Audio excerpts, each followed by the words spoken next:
নিমাই সন্ন্যাস নিয়েছিল কত বছর বয়সে? 24 বছর বয়সে সন্ন্যাস নিল। কোন দিন বলুন তো?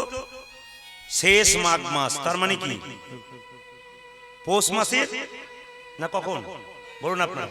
সেই দিনটা ছিল পিঠে পরব, ছিল না? কারণ জানে ভগবান খুব চালাক, জানে যে বাঙালি খুব কুঁড়ে পিঠে খেয়ে পেটটা মোটা করবে, লেপের ভেতরে ঢুকে থাকবে, সেই ফাঁকে আমি পালিয়ে যাব। ভগবান নিলেন কি? সন্ন্যাস। আপনার সন্ন্যাস নেন। সন্ন্যাস মানে কি? স মানে ইন্দ্রিয়, নাস মানে শেষ করা। যিনি তার ইন্দ্রিয়গুলোকে দমন করতে পেরেছে, গোবিন্দ চরণে দিতে পেরেছে, তিনি সন্ন্যাস নিতে পেরেছেন। আজকে শুধুমাত্র ঘর থেকে বেরিয়ে যাবেন আপনি সন্ন্যাস হলেন তা নয়। স মানে ইন্দ্রিয়, নাস মানে নষ্ট করা। ইন্দ্রিয়গুলো যদি গোবিন্দ চরণে নষ্ট দিতে পারেন, তাহলে আপনার সন্ন্যাস নেওয়া সংসারই হয়ে যাবে। এই জন্য তার নাম হলো কি? শ্রীকৃষ্ণ চৈতন্য প্রভু। শ্রী মানে কি? সুন্দর। কৃষ্ণ মানে কি? আকর্ষণ। চৈতন্য মানে কি? চেতনা। প্রত্যেকটা জীবের মধ্যে কৃষ্ণ নামে চেতনা জাগানোর জন্য তিনি নাম ধারণ করলেন শ্রীকৃষ্ণ চৈতন্য প্রভু। এমনি নাম ধারণ করেন। ভগবান যখন নবদ্বীপের পথ দিয়ে চলে যাচ্ছে, যাকে দেখছে তাকে বলছে, একবার হরি বল বল ও পথিক। আমরা ভগবান ভগবান ভগবান ভগবান বলি, কিন্তু ভগবান কাকে বলে জানি তো? গুণবান কাকে বলে? যার গুণ আছে তাকে গুণবান বলা হয়, যার রূপ আছে তাকে রূপবান বলা হয়, যার জ্ঞান আছে তাকে জ্ঞানবান বলা হয়। তাহলে ভগবান কাকে বলে? কি করে বুঝবেন ইনি ভগবান? যার ভগ আছে ইনি হচ্ছেন ভগবান। প্রশ্ন করবেন ভগ মানে কি? সর ঐশ্বর্যপূর্ণ ভগবান, যার মধ্যে 6টি ঐশ্বর্য আছে। কি কি? ঐশ্বর্য, বীর্য, শ্রী, যশ, জ্ঞান আর বৈরাগ্য। এই 6টা জিনিস যার মধ্যে আছে তিনি হচ্ছেন ভগবান। ঐশ্বর্য মানে কি? অনেকগুলো লোককে নিজের আয়ত্তে রাখার ক্ষমতাকে ঐশ্বর্যবান বলা হয়। তাহলে যিনি পশ্চিম বাংলার মুখ্যমন্ত্রী দিদি, তিনি তো অনেক লোককে নিজের আয়ত্তে রেখেছেন, তিনি কি ভগবান? বলছেন না। তাহলে যিনি ভারতবর্ষের গদিতে বসে আছেন প্রধানমন্ত্রী নরেন্দ্র মোদী, তিনি কি ভগবান? তিনি তো আরো অনেক লোককে নিজের আয়ত্তে রেখেছেন না। তাহলে যিনি ব্রহ্মা 14 ভুবনকে নিজের আয়ত্তে রেখেছেন, তিনি কি ভগবান? বলছেন না। গোটা বিশ্ব ভুবনকে যিনি হাতের মুঠোয় রেখেছেন, তিনি হচ্ছেন ভগবান শ্রীকৃষ্ণ। যার এক আঙ্গুল হেলনে পৃথিবী সৃষ্টি হয়, পৃথিবী ধ্বংস হয়, তিনি হচ্ছেন ভগবান। বীর্য কাকে বলে? আস্তে। বীর্য মানে ক্ষমতা।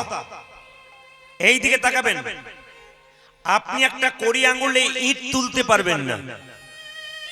আর যিনি ভগবান 7 বছর বয়সে কড়ি আঙ্গুলে গিরি গোবর্ধন পাহাড় তুলেছিলেন, তাহলে তিনি কত বড় বলবান, বীর্যবান। পরীক্ষা করে দেখবেন আপনারা, ইনি হচ্ছেন ভগবান। তাহলে দুটো হলো ঐশ্বর্য, বীর্য। শ্রী মানে কি?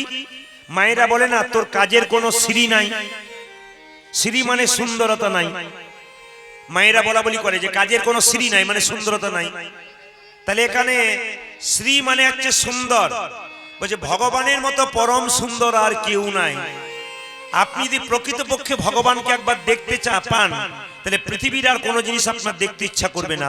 ইনি হচ্ছেন ভগবান। শ্রী মানে একটা দেখতে সুন্দর, আর শ্রী মানে হচ্ছে ধন। যেমন দেখবেন আমরা লক্ষ্মী, আমরা ধনের জন্য কাকে পুজো করি? লক্ষ্মীকে। মা লক্ষ্মী ধন দাও, ধন দাও, ধন দাও। কিন্তু সেই লক্ষ্মী আবার বসে আছে ভগবানের কাছে, তুমি আমাকে ধন দাও। তাহলে আমরা লক্ষ্মীকে ডাকবো কেন? আমরা তাকেই ডাকবো, তার কাছে গেলেই পেয়ে যাবো। মাধ্যম দিয়ে ডাকবো কেন? তাহলে তিনি কত বড় ধনবান, যিনি লক্ষ্মীকে ধন দান করছেন। ঐশ্বর্য, বীর্য, শ্রী, যশ। ভগবানের মতো যশবান আর কি আছে? জ্ঞান। ভগবান শ্রীকৃষ্ণের মুখস্থিত বাণী শ্রীমদ্ ভাগবত গীতা, তার মতো জ্ঞানবান আর কি আছে? আর কি? বৈরাগ্য। মায়েরা বৈরাগ্য মানে কি? ঘর সংসার ত্যাগ করে চলে যাওয়া। যেমন ভগবান শ্রীকৃষ্ণ একবার বৃন্দাবন ছেড়ে মথুরায় গিয়েছিল। আমরা ভাবলাম কৃষ্ণের বৈরাগ্য হয়ে গেল, কিন্তু মাঝে মাঝে উদ্ধবকে বলতো যাও যাও বৃন্দাবনে খবর নিয়ে এসো ওরা কেমন আছে। মানে বৈরাগ্য পাকাপাকি হয়নি। বৈরাগ্য পাকাপাকি হলো কখন? যখন তিনি কলিযুগে গৌর হয়ে 24 বছর বয়সে সন্ন্যাস নিয়ে চলে গেলেন, তখন তিনি পাকাপাকি বৈরাগ্য গ্রহণ করলেন। এই মহাপ্রভুকে আনলেন কে? আসতে মায়েরা, এই মহাপ্রভুকে আনলেন কে? অদ্বৈত প্রভু। কিভাবে আনলেন? গঙ্গা জলে তুলসী পত্র দিয়ে প্রভুকে আহ্বান করলেন। যে ঘাটে সচিমাতা স্নান করছে আর অন্য ঘাটে অদ্বৈত প্রভু তুলসী পত্র ছেড়ে দিলেন, আর সেই তুলসী পত্রটা সচিমাতার নাভির সামনে ঘুরতে ঘুরতে হঠাৎ বিলীন হয়ে গেল। সেই দিন থেকে গর্ভে এলো স্বয়ং ভগবান গৌর হরি। অদ্বৈত প্রভু ডাকলেন, ডাক যদি সঠিক না হয় ভগবান আসে না। কিভাবে ডাকলো? যতই বলুক ভাসিয়ে দেবে না, ভাসিয়ে দিলে গোটা গানটা হাওয়ার মতো উঠবে, একবারে ভাসাবে না, রিভাবটা একবারে কম, নিজের মতো। জয় নিতাই, সবাই লক্ষ্য করুন, একবার জোরে উলুধ্বনি ধরে দিন প্রেম সে। মহাপ্রভু এলেন মায়েরা সচিমাতার গর্ভে। ছিল কতদিন? বাচ্চা মায়ের গর্ভে থাকে 10 মাস 10 দিন, পেরিয়ে গেলে সিজার করতে হয়। কিন্তু ভগবান গৌর হরি মায়ের পেটে ছিলেন 13 মাস 13 মাস। এই জন্য ভগবান যখন জন্মগ্রহণ করেছিলেন তখন আমরা তো আপন আপন হাতে 3.5 হাত, মহাপ্রভু হয়েছিল 4 হাত। মহাপ্রভুকে বলা হয় আজানু লম্বিত ভুজ, মানে কি? আমরা যখন এইরকম করে দাঁড়াই আমাদের হাতটা হাঁটু পর্যন্ত যায় না, কিন্তু মহাপ্রভু যখন দাঁড়াতেন তখন নিজের হাতটা হাঁটু পর্যন্ত যেত। ওই জন্য মহাপ্রভুকে বলা হতো আজানু লম্বিত ভুজ। তাহলে মহাপ্রভু এলেন কেন? অদ্বৈতের আহ্বানে তুলসী পত্র দিয়ে। আপনাদের কাছে নিবেদন, ভগবানেরকে ডাকবেন, ডাকার জন্য তুলসী পত্র আর গঙ্গা জলই যথেষ্ট।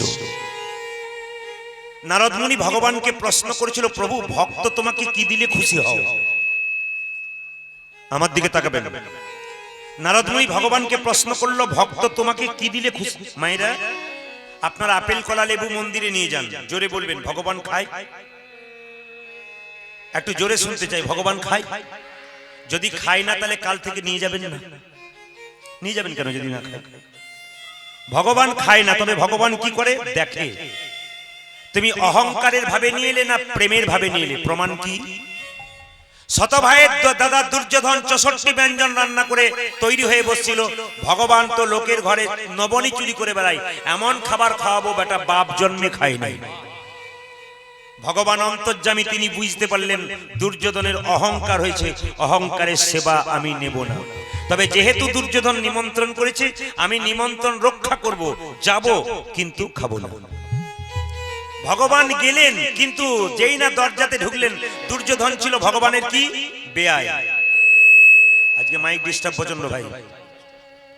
বেয়াই বেয়াই তো যেই না বলেছে বেয়াই, আরে ভাই যেই না দরজাতে ঢুকেছে কৃষ্ণ সঙ্গে সঙ্গে ঢেকুর তুলেছে। বলছে এত এত রান্না করেছি এখনো খেলেই না, তুমি ঢেকুর তুলে দিলে। ভগবানের পেটে খিদে, তবু তিনি কি বললেন জানেন? আর বলো না ভাই, এই রাস্তা দিয়ে আসছিলাম, কত ভক্ত ধরে ধরে খাইয়ে দিল, গলা পর্যন্ত হয়ে গেছে, আজ আর খাবো না, অন্যদিন আমি আসবো। ভগবানের পেটে খিদে কিন্তু খেলো না, অহংকারের সেবা গ্রহণ করে। আমাদের হিন্দুদের সবচেয়ে লজ্জার ব্যাপার কি জানেন? আপনাদের মেদিনীপুরে এসে আমাকে অনেক দরখাস্ত নিতে হয়। কিছু কিছু তর্কবাজ মানুষ আছে, খালি সারা জীবন তর্ক করেই চলে গেল। এ বললো আমার মতটাই সর্বশ্রেষ্ঠ, ও বললো আমার মতটাই সর্বশ্রেষ্ঠ। দেখবেন মেদিনীপুরে প্রায় জায়গাতে আমরা গান করতে গিয়ে একটা জিনিস শুনতে পাই, দাদা খ্রিস্টান ধর্ম নিয়ে নিচ্ছে বহু লোক, এটা দেখবেন শুনতে পাই। আবার অনেকে দেখবেন বলে আমরা এই মঠের শিষ্য, আমরা যা বলবো এইটাই শ্রেষ্ঠ। আমরা নিজেদেরকে বড় বলতে মেনেছি, কিন্তু আমরা ধর্মশাস্ত্র মানতে শুরু করি। এই জন্য আপনাদের কাছে নিবেদন রইল, যদি হও নিচু তবে পাবে কিছু, আর যদি নিজেকে উঁচু মনে করো জীবনে তোমার কিছু হবে না, কোনো হিসাব নিকাশ করাই হবে। রামকৃষ্ণ দেবে একটা কথা শুনে রাখুন, যারা তর্ক করেন। রামকৃষ্ণ দেব একটা সুন্দর কথা বললেন যে একটা আমের বাগানে প্রচুর আম ধরেছে, দুজন ভক্ত রাম আর শ্যাম দুজনে গেল আম খেতে। তো বাগানের মালিকে গিয়ে সঙ্গে সঙ্গে শ্যামবাবু বলল, ভাই এই যে আম গাছ হয়েছে তোমার এই বাগানে, তা কত আম গাছ আছে? বলে প্রায় 1000টা আম গাছের চারা আছে। ও, এগুলো বড় হয়েছে, আম ধরে? বলে হ্যাঁ, এটা আম ধরেছে।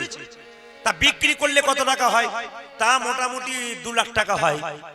তাহলে শ্যামবাবু গেল আর মালির সঙ্গে খালি হিসাব করতে লাগলো, কত আম ফলেছে, কত আম গাছ আছে, কত টাকা হয়। আর রামবাবু ঢুকেই কি করলো দেখুন, মালিকে বললো, মালিক খবর ভালো তো? বলে হ্যাঁ। একটু আম আস্বাদন করবো? হ্যাঁ হ্যাঁ করো করো, কোনো অসুবিধা নেই। মালির সঙ্গে পরিচয় করলো আর একটা করে আম পেরে পেরে খেতে লাগলো। বলুন বুদ্ধিমান কে, রাম না শ্যাম? জোরে বলবেন। যারা তর্ক করেন তারা শুনে রাখুন, রাম না শ্যাম? শুধু শ্যাম এসে শুধু হিসাবই করে গেল, কত আম হয়, কত টাকা হলো, কত। ও কিন্তু আম খেতে পেল না, খালি হিসাব করতে লাগলো। আর রামবাবু কেমন ভক্ত দেখুন, মালির সঙ্গে পরিচয় করলো আর আম। তর্ক করবেন না, ভগবানকে প্রণাম করুন আর কৃষ্ণ নাম করুন, কৃপা গোবিন্দের আপনা আপনি হয়ে যাবে। আর আপনি যদি শুধু তর্ক আরম্ভ করবেন, আমি এই বই পড়েছি, ওই বই পড়েছি, ওই অহংকারেই আপনি ফুটে মরে যাবেন, কিন্তু আপনার কিছুই হবে না। এই জন্য আপনাদের কাছে নিবেদন রইল, জায়গাগুলো ধরবার চেষ্টা করবেন ঠিক ঠিক। আগে গোবিন্দকে ভজনা করুন। ভগবান বলেছেন, তেসাং সতত যুক্তনাং ভজতাং প্রীতিপূর্বকং দদামি বুদ্ধি যোগং তং নমামি হরিপ্রিয়ে। তার মানে কি? তেসাং সতত যুক্তনাং, ভগবান বলেন আমার শ্রেষ্ঠ ভক্ত কারা জানো? যে সব সময় আমার নামের সঙ্গে যুক্ত থাকে, চলতে ফিরতে খেতে শুতে কাজ। আমাদের এলাকাতে বড় বড় ব্যবসায়ী আছে, ওরা সময় পায় না কৃষ্ণ নাম করবার জন্য। যারা এখানে ব্যবসা করেন তারা ভালো করে বুদ্ধিটা জেনে নেন। ওরা কোথা বুদ্ধি পেয়েছে জানি না, ওরা কিন্তু ওই একটা খাতা করে, তো খাতার উপরে বেশ সুন্দর হরে কৃষ্ণ নাম লেখে নিয়ে প্রত্যেক দিন 3 পাতা করে বসে বসে হরে কৃষ্ণ নাম লেখা যায়। মানে যখন খরিদ্দার কমে গেল তখন হরে কৃষ্ণ নাম লিখে ওই হয়তো 16টা লিখে নিল, আবার খরিদ্দারকে দিল, আবার লিখে নিল। বললাম কি ব্যাপার দাদা এগুলো? বলছে সময় নাই, জব করতে পাই না, লিখে লিখে হৃদয় মাঝে একটু ঢোকাতে চাই। তাহলে এইগুলো হচ্ছে কথা। কর্ম করব, আর কর্মের মধ্যে তেসাং সতত যুক্ত নাং, যে আমার নামের সঙ্গে যুক্ত থাকে, ভজতাং প্রীতিপূর্বকং, যে আমাকে প্রীতির সঙ্গে ভজনা করে, দদামি বুদ্ধি যোগং, আমি তাকে বুদ্ধি দান করি, তং নমামি হরিপ্রিয়ে, আমাকে না পাওয়ার পর্যন্ত যত রকমের বুদ্ধি আছে তাকে দান করি। কেউ যদি আমার নামের সঙ্গে সব সময় যুক্ত থাকে, তাহলে স্বয়ং শাস্ত্রে যদি এই কথাটা বলে, তাহলে যারা তর্ক করে তাদের এই কথাটা পড়া নাই বলে বলে। এই জন্য পড়তে হয়, জানতে হয়, তারপর তর্ক করতে হয়। এই জন্য আপনাদের কাছে নিবেদন রইল, ভগবানের ভক্ত হয়ে যান, ভগবানকে ভজনা করুন। শাস্ত্র পড়বেন কিন্তু আগে ভগবানকে ভজনা করবেন, আপনার কাজ হয়ে যাবে। যেমন একটা ছোট্ট প্রমাণ দিয়ে দিই, একজন ভক্ত রাস্তা দিয়ে পেরোচ্ছে আর একটা শ্রীমদ্ ভাগবত গীতার প্রথম পাতাটাকে দেখছে আর একজন কাঁদছে। যখন কাঁদছে, এদিকে তাকান, যখন কাঁদছে তখন সঙ্গে সঙ্গে একজন ভক্ত বলছে, এই ভণ্ড, বলে কি শ্রীমদ্ ভাগবত গীতার পাতাটাকে দেখছো আর কাঁদছো কেন? তুমি তো পড়ছো না, তুমি কাঁদছো কেন? ও পড়ে নাই, ও গীতার পাতাতে দেখছে কি জানেন? অর্জুনের রথে সারথীকে কৃষ্ণ।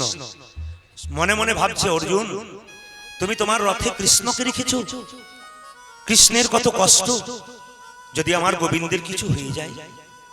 লক্ষ্য করুন, আমি যে মালিকের কাছে থাকবো সেই মালিকের কথা আমি ভাববো, তবে তো মালিক আমার কথা ভাববে। আর মালিক নিয়ে যদি তর্ক করতে থাকবো তাহলে মালিক আমার কথা ভাববে কেন?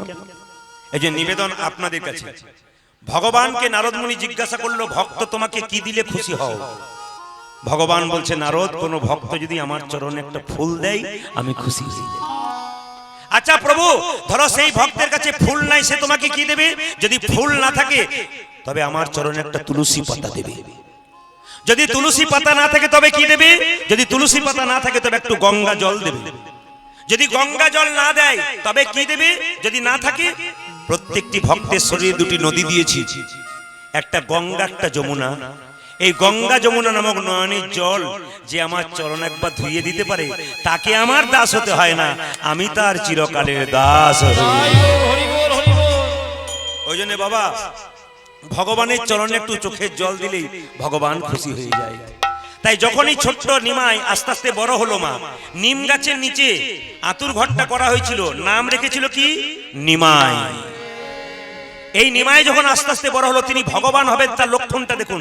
ছোট অবস্থাতে রাস্তাতে খেলা করতে এত সুন্দর দেখতে, মেয়েরা যখনই জল আনতে যেত নিমাইকে কোলে নিতে যেত আর কেঁদে দিত। সঙ্গে সঙ্গে মেয়েরা বলতো, সচি এত সুন্দর ছেলের জন্ম দিলি, দেখতে মনে হতো সুন্দর, মাঝে মাঝে মনে হয় কোলে নি, কিন্তু কোলে নিতে পারি না, কোলে নিলেই তো কাঁদে। সচি মাতা রান্নাশাল থেকে বলে, ওরে বাবা, আমার ছেলে যখন কাঁদবে কানে কৃষ্ণ নাম শুনিয়ে দেবে, দেখবে আমার ছেলের কান্না বন্ধ হয়ে যাবে। তাই পাড়ার মেয়েরা যখন গঙ্গায় জল আনতে যায় তখন নিমাইকে কোলে নেয় আর কানে কানে বলে, বল কি কৃষ্ণা কৃষ্ণা কৃষ্ণা কৃষ্ণা। যদি কেউ বৃন্দাবনে যান দেখবেন তেঁতুল গাছে তেঁতুল পাকে না। আজকে ভক্তদের একটু নির্দেশ আছে, কীর্তনের মধ্যে তত্ত্ব শোনা নাই তো, তত্ত্ব শুনতে চান তো নাকি, নাকি বলছেন আপনারা তত্ত্ব শুনতে চান? লীলাটাকে খুব ছোট করে রাখবো, ভগবান শ্রীকৃষ্ণ একটু কালিয়ানাথকে দমন করে দেবো শেষে, শুধু লীলাটাকে ছোট রেখে তত্ত্বের দিকে যাব। আপনারা বৃন্দাবনে যারা গেছেন যদি ভালো করে লক্ষ্য করে দেখবেন, বৃন্দাবনে তেঁতুল গাছে তেঁতুল পাকে না। প্রশ্ন করবেন তেঁতুল গাছে তেঁতুল পাকে না কেন? দেখবেন এখনো বৃন্দাবনে তেঁতুল গাছে কাঁচা তেঁতুল আছে, পাকা হয়। কিন্তু আশ্চর্য হয়ে যাবেন, ওই কাঁচা তেঁতুল চিনির মতো মিষ্টি। আমাদের যেমন কাঁচা তেঁতুল একটু টক টক ভাব থাকে, বৃন্দাবনে যদি যান দেখবেন কাঁচা তেঁতুল চিনির মতো মিষ্টি। কেন তেঁতুল পাকে না? না, বৃন্দাবনে গোবিন্দ রাধারানীর সঙ্গে রাসলীলা করছেন বহুদিন ধরে। তো রাসলীলা করতে করতে গোবিন্দের কাছে প্রত্যেকদিন রাধারানী যায়। একদিন নুপুর পরে রাধারানী কৃষ্ণের কাছে যাচ্ছে, মায়ের আবার দিয়ে তাকান, যেতে যেতে হঠাৎ একটা পাকা তেঁতুলের ছুটিতে রাধারানীর পাটা পিছলে যায়। রাধারানী অভিশাপ দেয়, রে তেঁতুল গাছ, তোর তেঁতুলের ছুটিতে পড়ে আমার পায়ে আঘাত হয়ে গেল, আমার নুপুরে আমার পাটা কেটে গেল। আমি আজ থেকে অভিশাপ দিলাম, বৃন্দাবনে কোনোদিন তেঁতুল গাছে তেঁতুল পাকবে না, পাকবে না, পাকবে না। ওই জন্য বৃন্দাবনে তেঁতুল গাছে তেঁতুল পাকে না, রাধারানীর অভিশাপ থাকে। সবাই শুনে রাখুন, যে বৃন্দাবনে তেঁতুল গাছটার নিচে ওই রাধারানী পড়ে গিয়েছিল, সেই তেঁতুল গাছটার নিচে বসে স্বয়ং ভগবান গৌরহরি রাধা গোবিন্দ দর্শন করেছিলেন, যমুনাকে দর্শন করেছিলেন। যদি আপনারা কেউ এখনো যান ওখানে, তাহলে দেখবেন তেঁতুল গাছটার নাই, পড়ে গেছে, কিন্তু একটা সানের বেদি, একটা বেদি বেঁধে দেওয়া হয়েছে। তো তেঁতুল গাছটা একটা বিরাট মাহাত্ম্য আছে, একটু বলে রাখি। গোয়ালিয়রের কোন এক রাজা ওই তেঁতুল গাছের পাশে একটা জায়গা কিনে বাড়ি করেছিল। তো তেঁতুল গাছে একটা ডাল কৃপা করে তার বাড়িতে ঢুকেছিল, মানে প্রবেশ করেছিল। তো গোয়ালিয়রের রাজা অহংকারের বশে বশবর্তী হয়ে ওই গাছের ডালটাকে কেটে দিয়েছিল। তো গাছের ডাল থেকে 3 দিন ধরে মানুষের শরীরে যেমন রক্ত বেরোয় সেরকম রক্ত বেরিয়েছিল। রাজা সবংশে নির্বংশ হয়ে গিয়েছিল বাবা। এখন বৃন্দাবনে সেই বাড়িটা বর্তমানে সরস্বতী মন্দির রূপে পরিচিত হয়ে গেছে। বৃন্দাবনে গিয়ে কেউ যদি ওখানে বসে একাদশী পালন করতে পারেন, তবে রাধা গোবিন্দের কৃপা তার অবশ্যই হবে। একাদশী পালন করতে পারেন। একাদশীর তত্ত্বটা একটু বলি, যদি কেউ 12 মাসে 24টা একাদশী না করতে পারেন, তবে 4টা আপনারা করবেন। কি কি? শয়ন, উত্থান, পার্শ্ব মোড়া, তার মধ্যে ভীমে ছোড়া, বুড়োর 14 বুড়ির 8, এই নিয়ে কাল কাট। যদি না পারিস তবে ভগার খালি ডুবে মরিস। এই তত্ত্বটা একটু শুনবেন। যদি 4টা একাদশী করতে পারেন তাহলে আর 12টা করার দরকার নেই। যদি আপনি 24টা করার দরকার নেই। যদি না পারেন, শরীর না চায়, তবে 4টে করবেন। কি কি? শয়ন একাদশী, উত্থান একাদশী, পার্শ্ব একাদশী আর ভৈম একাদশী, মানে ভীম একাদশী। এইবার বলে রাখি মায়েরা, এই 4টা একাদশী যদি কেউ না করতে পারে তাহলে কি বলছে? বুড়োর 14। আমরা কোন দেবতাকে বুড়ো বলি? শিবকে। বুড়োর 14 মানে শিব চতুর্দশী যদি করেন তাহলে লাভ আছে। যদি নাও পারেন তাও তাহলে বুড়ির 8, বুড়িটাকে মা দুর্গা, দুর্গার অষ্টমী। 2 ছেলের 2 জন্মতিথি, অষ্টমী আর নবমী তিথি, মানে জন্মাষ্টমী যদি পালন করতে পারেন তাও ভালো, রামনবমী পালন করতে পারেন তাও ভালো। যদি তাও কেউ না পারে তাহলে ভগার খালে ডুবে মরিস। ভগার খাল মানে ভগীরথের আনা, মা গঙ্গার খালে ডুবে মরতে বলে নাই, মাঝে মাঝে স্নান করতে বলেছে। তবে যারা গঙ্গা স্নান করবেন তারা আমার দিকে একটু তাকান। মা গঙ্গাতে স্নান করার নিয়মটা দেখুন। প্রথমেই গিয়ে গঙ্গাতে ডুব দিয়ে দেবেন না। শাস্ত্র কি বলছে? গঙ্গাতে স্নান করতে গেলে প্রথমে মা গঙ্গাকে গিয়ে ভালো করে দেখতে হয়, চারিদিকে তাকিয়ে তাকিয়ে দেখতে হয়। মা গঙ্গাকে দেখলেন তো, চারিদিকে ঘুরে ঘুরে দেখলেন, দেখার পর প্রণাম করলেন। তাহলে প্রথমে দর্শন মানে দেখবেন, তারপরে কি করবেন? প্রণাম করবেন। তারপরে কি করবেন? শ্রবণ করবেন, মানে কি? জলের কলকল টান দেখবেন, গঙ্গার শ্রবণ করতে হয়। তারপর কি করবেন? জলের ওপর থেকে জলটাকে হাতে নিয়ে সিঁড়িতে নেমে জলটাকে হাতে নিয়ে স্পর্শন করবেন। তারপরে কি করবেন? চুম্বন করবেন জলটাকে। তারপরে কি করবেন? শিরে ধারণ করবেন। তারপরে কি করবেন? আলিঙ্গন করবেন। তারপরে কি করবেন? স্নান করবেন। অনেকে মনে মনে ভাবছে এতবার গঙ্গা গেছি, এত রকম পদ্ধতি করি নাই। এই পদ্ধতিতে যদি কেউ স্নান করতে পারে তবে তার শাস্ত্রীয় মতে হলো।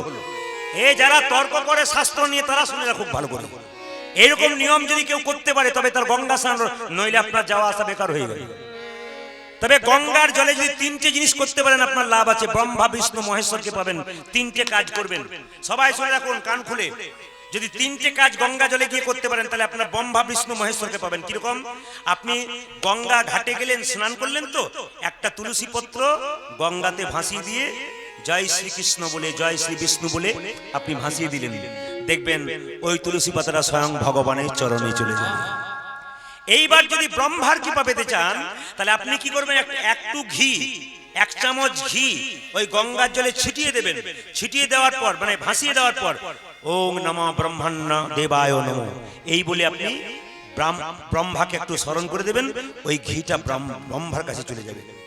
আর 3টে বেল পাতা একসঙ্গে, 3টে বেল পাতা কালকে বলেছি, ওই 3টে বেল পাতা একসঙ্গে যদি জলের মধ্যে ভাসিয়ে দিন, কি বলে? ওম নমঃ শিবায় বলে, তাহলে শিবের কাছে আপনার ওই বেল পাতাটা চলে যাবে। আজকে যে জায়গাতে ছিলাম বাবা, একাদশী পালন করবেন, কিন্তু কিছু মনে করবেন না।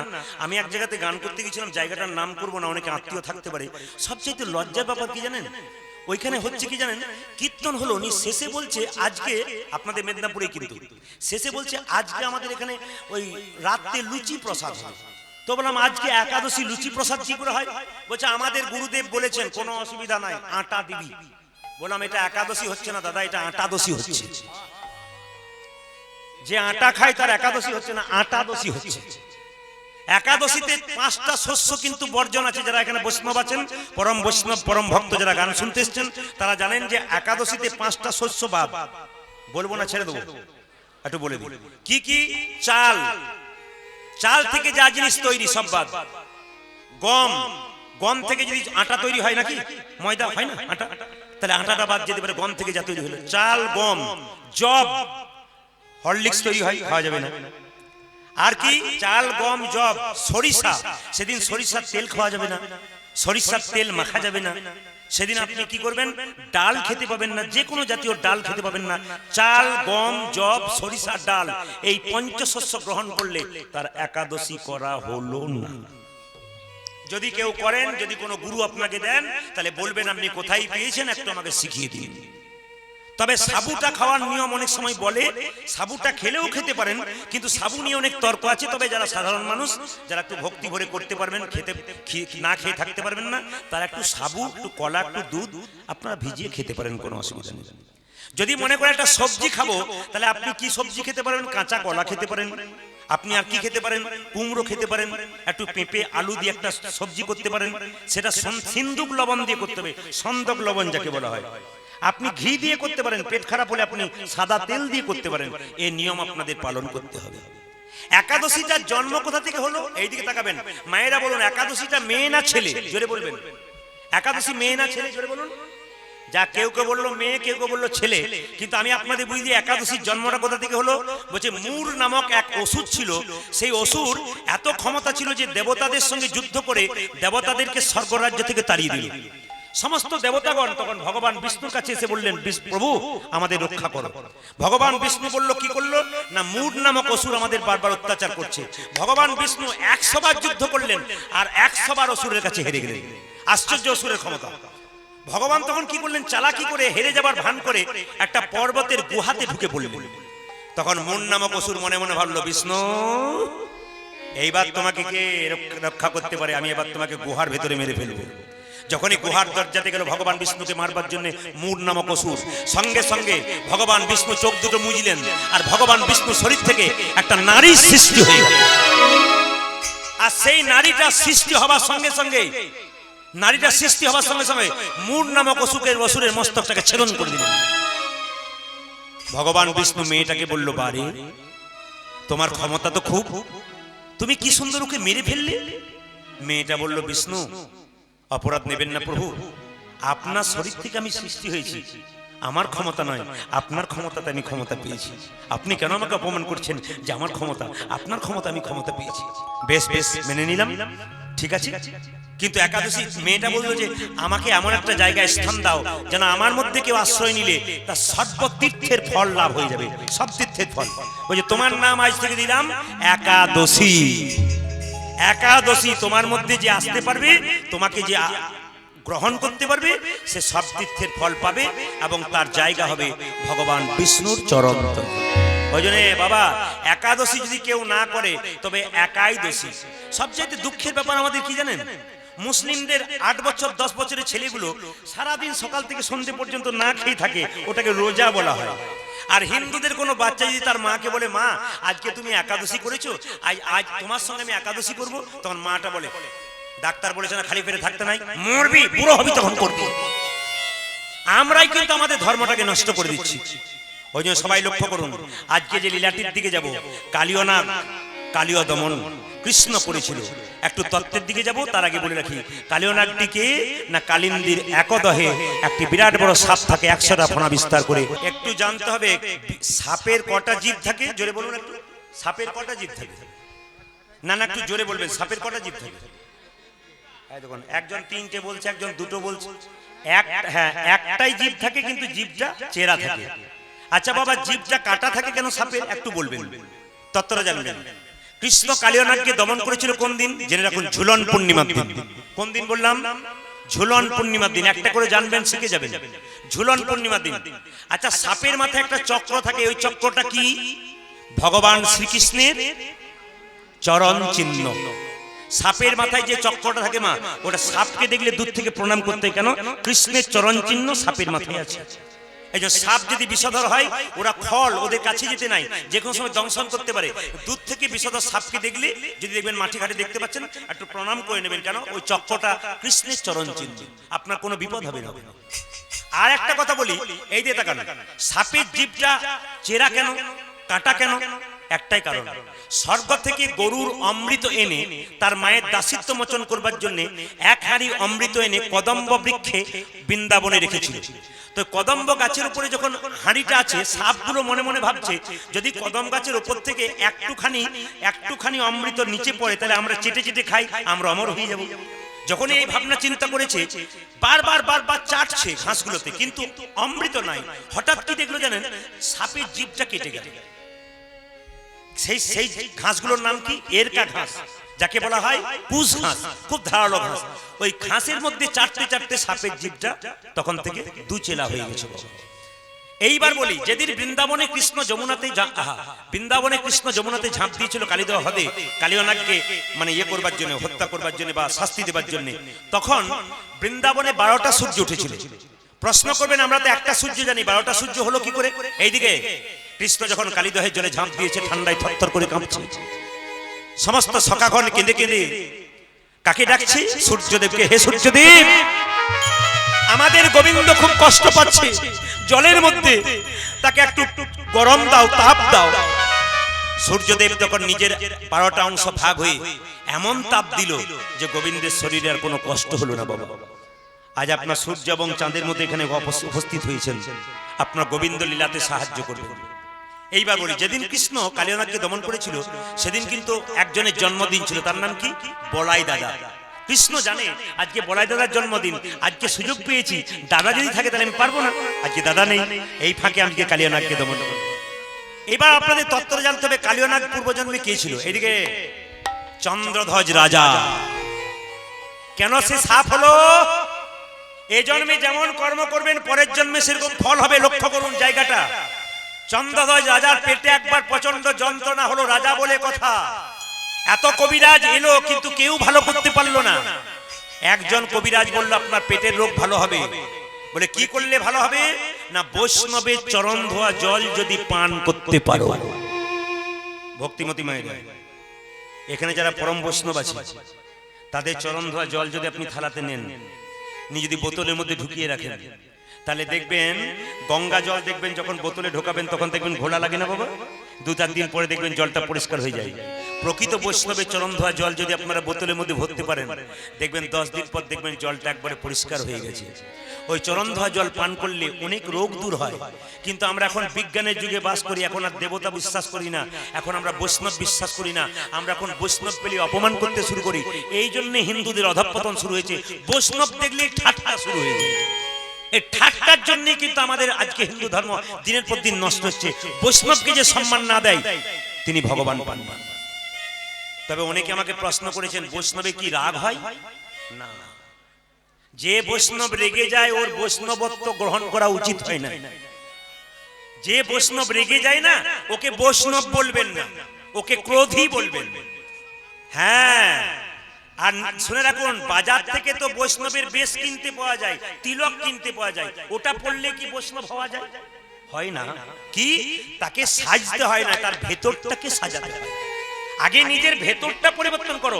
সারদা মা নিজের মুখে বলেছেন আগে নিজেকে পরিবর্তন করো, তবে অপরকে ভালো দেখবে। আর নিজে যদি সবসময় দোষী থাকো না, লোকের দোষ ধরতে ধরতে সারা জীবন চলে যাবে, ভগবানের চরণ তুমি কোনোদিনই পাবে না। ওই জন্য আপনাদেরকে বলে যায়, চন্দ্রধ্বজ রাজাকে বললো তুমি বৈষ্ণবের চরণধ্বজ জলপান করো। বলে কোথায় পাবো? যে বাড়িতে তুমি বাস করো তার পূর্ব দিকে একটা সরোবর আছে, পুকুর, তার উত্তর দিকে একটা গাছ আছে, ওই গাছের উপর এক মুনি বসে আছে, ওই মুনির চরণধ্বজ জল যদি পান করতে পারো তোমার পেটে রোগ ভালো হয়ে যাবে। এই দিকে তাকাবেন মায়েরা। রাজা কি করলেন? একটা সোনার পাত্র নিয়ে গেলেন, মুনিবর তোমার ডান পাটায় গিয়ে দাও। ডান পাটায় গিয়ে দিল, যেন চরণটা ধুতে গেল, দেখলো কি করে ধরবো, কেন পুঁজ আর রক্ত, ছি ছি, এই জল পান করতে পারবো না। মুনিবর তোমার বাঁ পাটে গিয়ে দাও। ওরে বাবা, বাঁ পাটা যখন এগিয়ে দিল না, তখন পুঁজ রক্ত তো রয়েছে, তার সঙ্গে আবার পোকা কিলবিল কিলবিল করছে। না, এই জল আমি পান করতে পারবো না। কিন্তু একটা ভালো কাজ করেছিল, কি পান করে নাই, কিন্তু বৈষ্ণবের চরণ ধোয়া জল মাথায় করে এনেছিল। কোথায়? নিজের বাড়িতে। আসলে চন্দ্রধ্বজ রাজার দুটো স্ত্রী ছিল, তারা সতী নারী। তারা কি করেছিল? তারা ভক্তি ভরে জলটা বলেছিল, স্বামী তুমি ওই জল পান করতে পারলে না, আচ্ছা আচ্ছা আমাকে দাও, আমাকে দাও, আমি পান করবো। দুজনে স্ত্রী ভক্তি করে সেই জল পান করলো। তখন মুনি গাছ থেকে নেমে ছুটে এসে বললো, রাজা এ তুমি কি করলে? আমার চরণ ধোয়া জলকে তুমি অপমান করলে, আমি তোমাকে অভিশাপ দিলাম, কি তোমার খল বংশে জন্ম হবে, তুমি সর্পকুলে জন্ম নাও, তুমি সাপ হবে। কেঁদে কেঁদে চন্দ্রধ্বজ রাজা বলল, ওগো মুনিবার, অভিশাপ যদি দিলে আমায় সাপ কুলে জন্ম হবে, আশীর্বাদ দাও যেন আমি গোবিন্দের চরণ লাভ করতে পারি। মুনি বলল, বেশ বেশ বেশ, অপরাধের ক্ষমা যখন চাইলে তখন বলে দিলাম, যেহেতু তুমি আমার চরণ ধোয়া জল মাথায় করে এনেছো, সেদিন তুমি যেদিন কালিয়ানাগ হবে তোমার মাথার উপরে ভগবান শ্রীকৃষ্ণের নৃত্য হবে। ওই জন্য বাবা কালিয়ানাগের মাথায় ওই জন্য ভগবান শ্রীকৃষ্ণ নৃত্য করেছিল। আপনারা সবাই শুনে রাখুন, ওই কালিয়ানাগ বৃন্দাবনের যে কালীদহ হ্রদে থাকে না, এত বিষ ঢেলে দেয় যে বিষের বাতাসে ওই দিকে কোনো পশু পাখি পেরিয়ে গেলে ছটফট ছটফট করতে করতে মরে। আপনাদের এই মেদিনীপুরে নাই, কিন্তু আমাদের বীরভূমে আছে।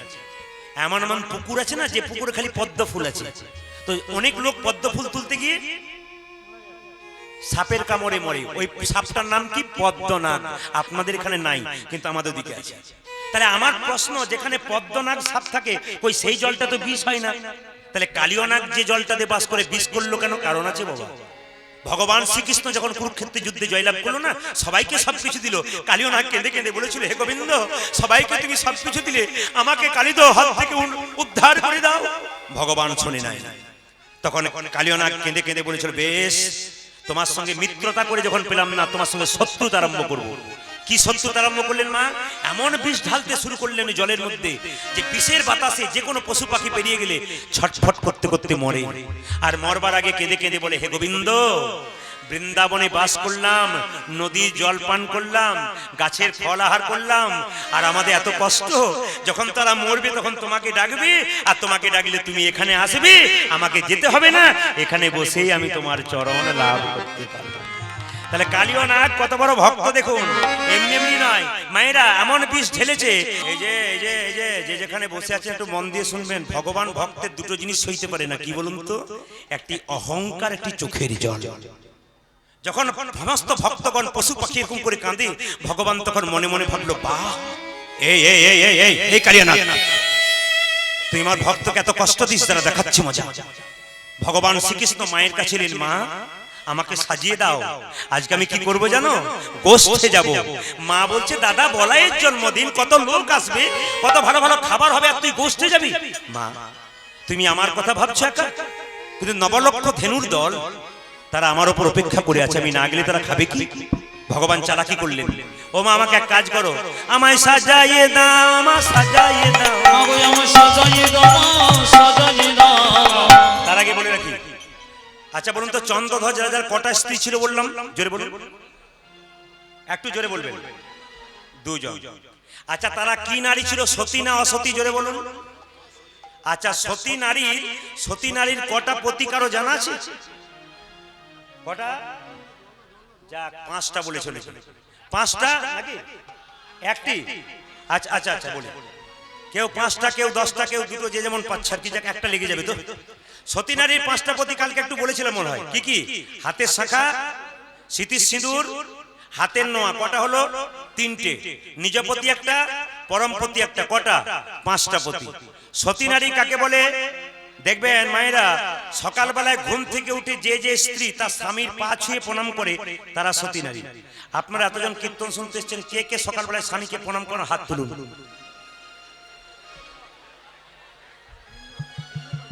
দাদারা মনে মনে ভাবছে, এতদিন পরে আপনি আমাদের হয়ে কথা বললেন।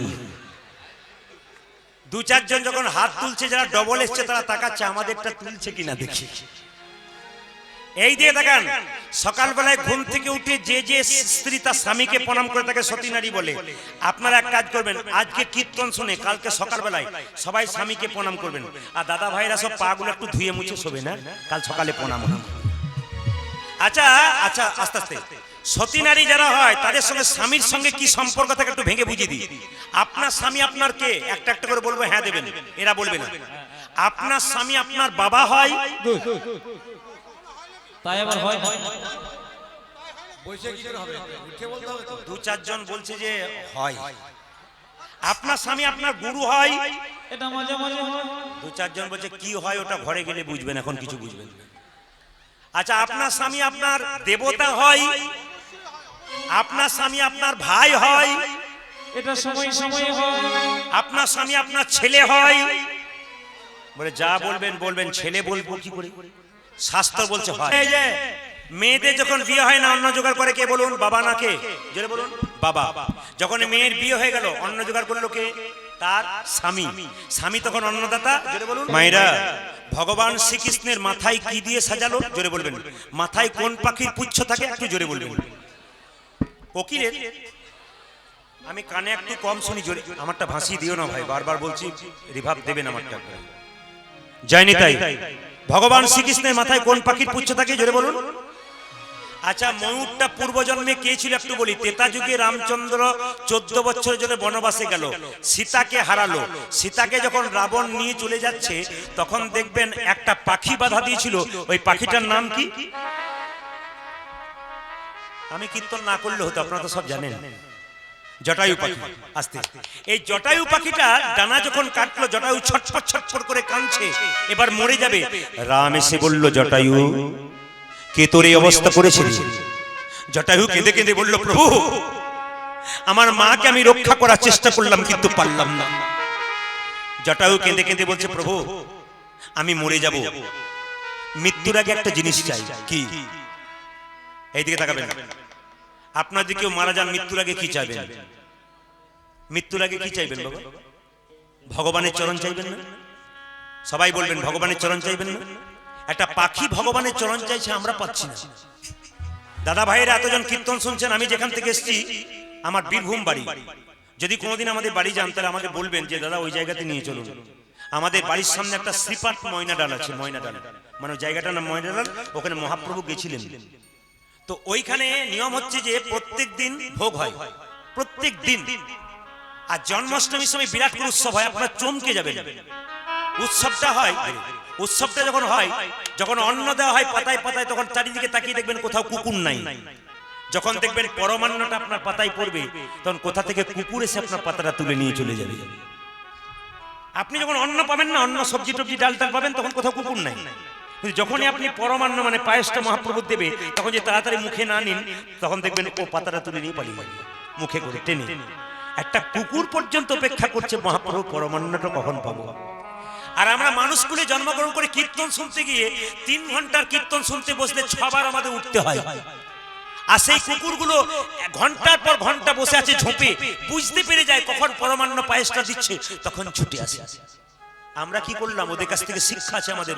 ওরা কি করলো, আমরা কি করলাম?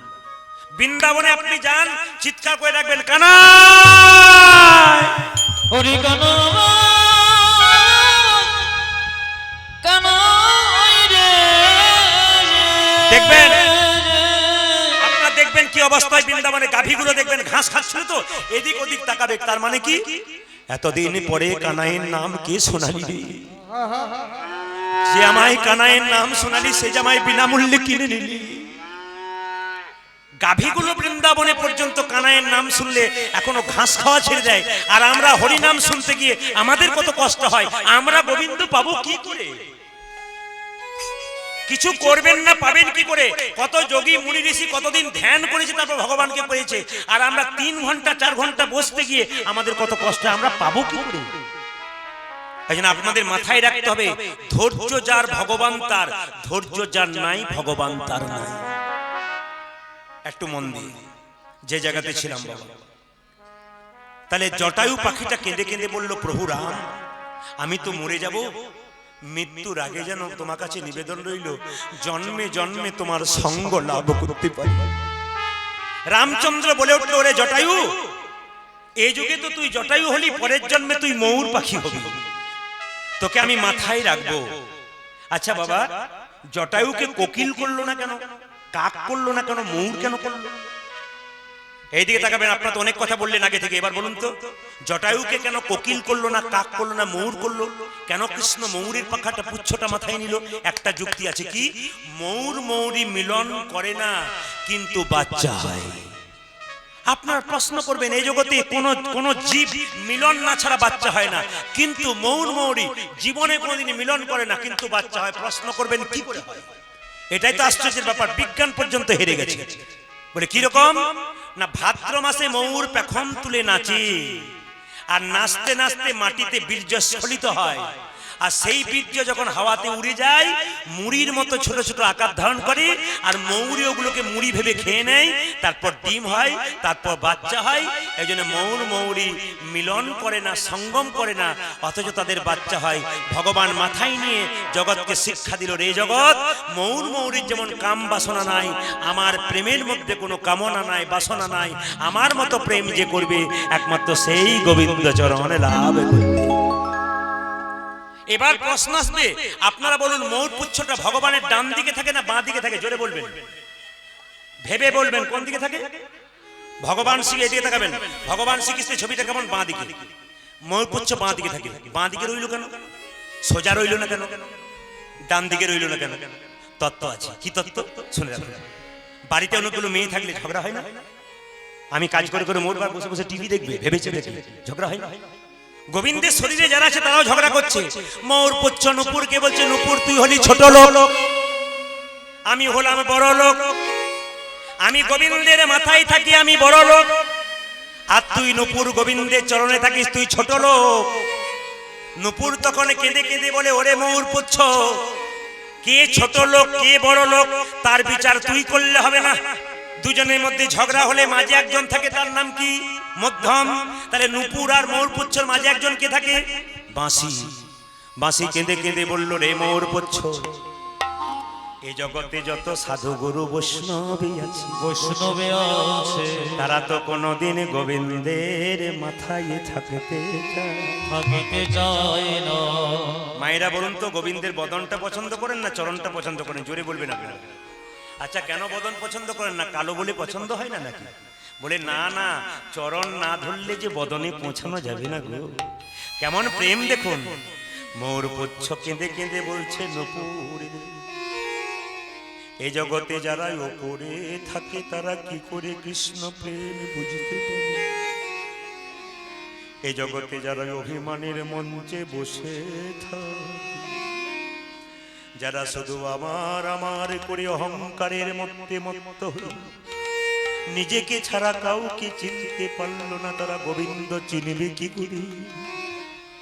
এই দেখ আমি গোবিন্দের মাথায় ছিল, আমার মাঝে মাঝে কি ইচ্ছা হয় আমি গোবিন্দের চরণের ধুলি মাগো, কিন্তু আমি অভিমানে মঞ্চে বসে আছি বলি আমি কোনোদিন গোবিন্দের চরণ ধুলি পেলাম না।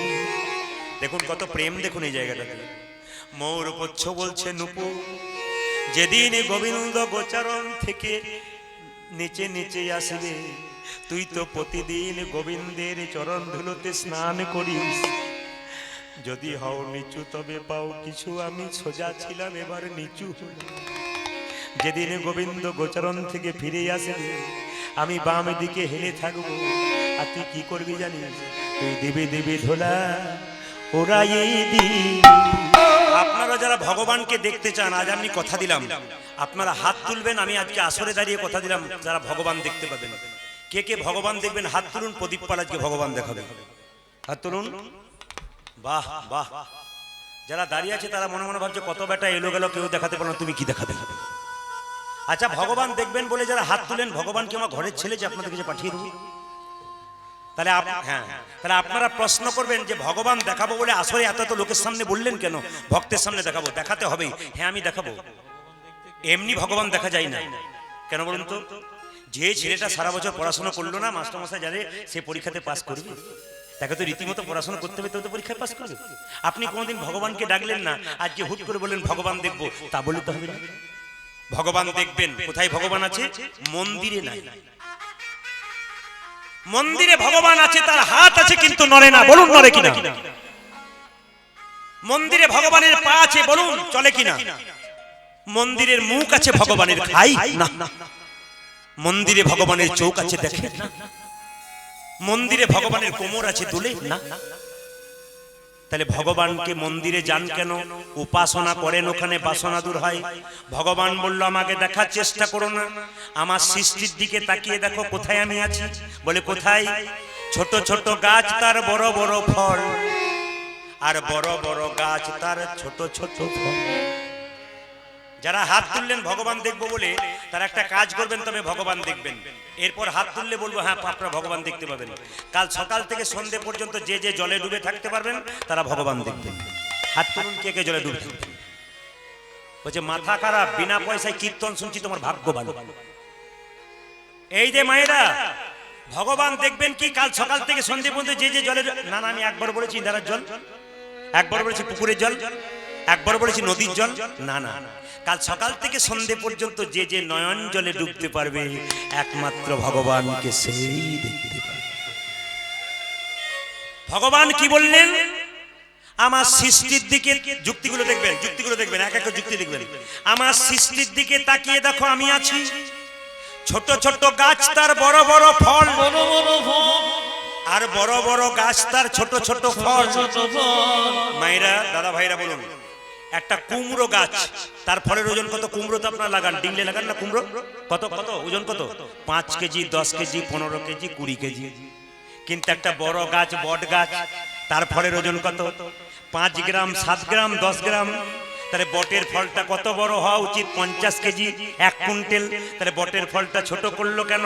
কুমড়ো ফলটা বড় করলো কেন?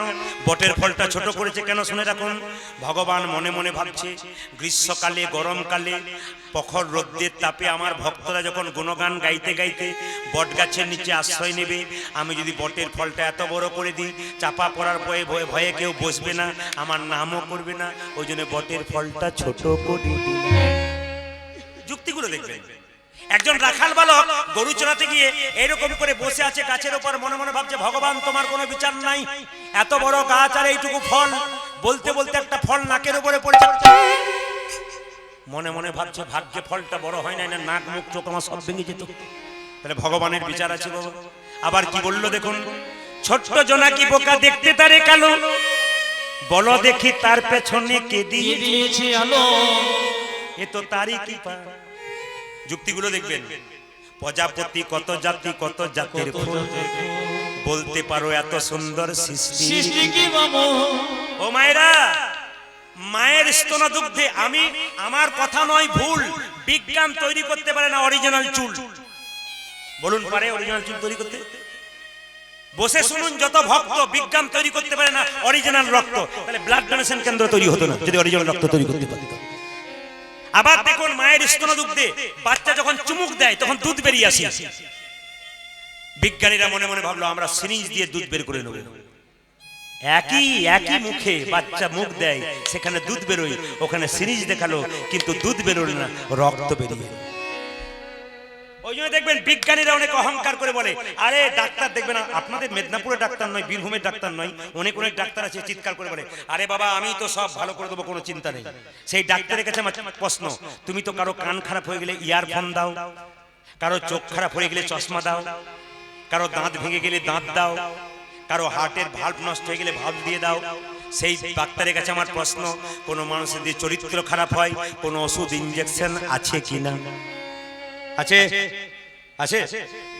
কোন মানুষের চরিত্র খারাপ হলে ওষুধ ইনজেকশন আছে? কিন্তু আপনারা বলবেন বৈষ্ণবের কাছে আছে, বলে হ্যাঁ আছে। বলে কার চরিত্র পরিবর্তন হয়েছিল? নটি বিনোদিনী দেখো বেশ্যাবৃত্তি ছিল। এখানে যারা জ্ঞানীজন আছেন, চাপাকল তৈরি করেছে কারা? বিজ্ঞান করেনি। তার আগে কিন্তু আটিজো কূপ তৈরি হয়েছে। আটিজো কূপ মানে কি? আপনা আপনি জল পড়ে। আটিজো কূপ মানে কি মায়েরা? আপনা আপনি জল পড়ে। সেটা তৈরি করেছে কি? বৈষ্ণব। কোথায়? ভীষ্ম যখন সরসজ্জাতে ছিল, অর্জুনকে বলেছিল মা গঙ্গার জল পান করবো, আর অর্জুন তীরবুদ্ধ করেছিল, ওইখানে আপনা আপনি মা গঙ্গার জল পান করেছিল। তার আগে কিন্তু আটিজো কূপ তৈরি হয়ে গেছে। বিজ্ঞান বলছে আমরা উড়োজাহাজ তৈরি করেছি, তার আগে কিন্তু রাবণের পুষ্পরথ তৈরি হয়ে গেছে। তবে আপনাদের কাছে বলে রাখি, বৈষ্ণব বৈষ্ণব করছেন, বৈষ্ণব সবাই নয়। যারা আজকে সকালবেলায় আমার সঙ্গে আলোচনা করছেন বৈষ্ণবের কথা, তাদেরকে আমি বুঝিয়ে দিই, বৈষ্ণব সবাই নয়। আপনারা ভালো করে দেখুন শাস্ত্র কি বলছে, তারপর বিচার করবেন। আপনাদের গ্রামে বৈষ্ণব আছে, বহু জায়গায় বৈষ্ণব আছে, এরা প্রকৃত বৈষ্ণব কিনা। আগে দেখুন বৈষ্ণব কাকে বলে। ত্রিনাদপি সুনিচন, এইদিকে ত্রিনাদপি সুনিচন, তার মানে কি? ঘাসের ওপরে পা দেবেন, ঘাস মাথা নিচু করবে, পা সরিয়ে দেবেন, আবার ঘাস উঁচু করবে মাথা।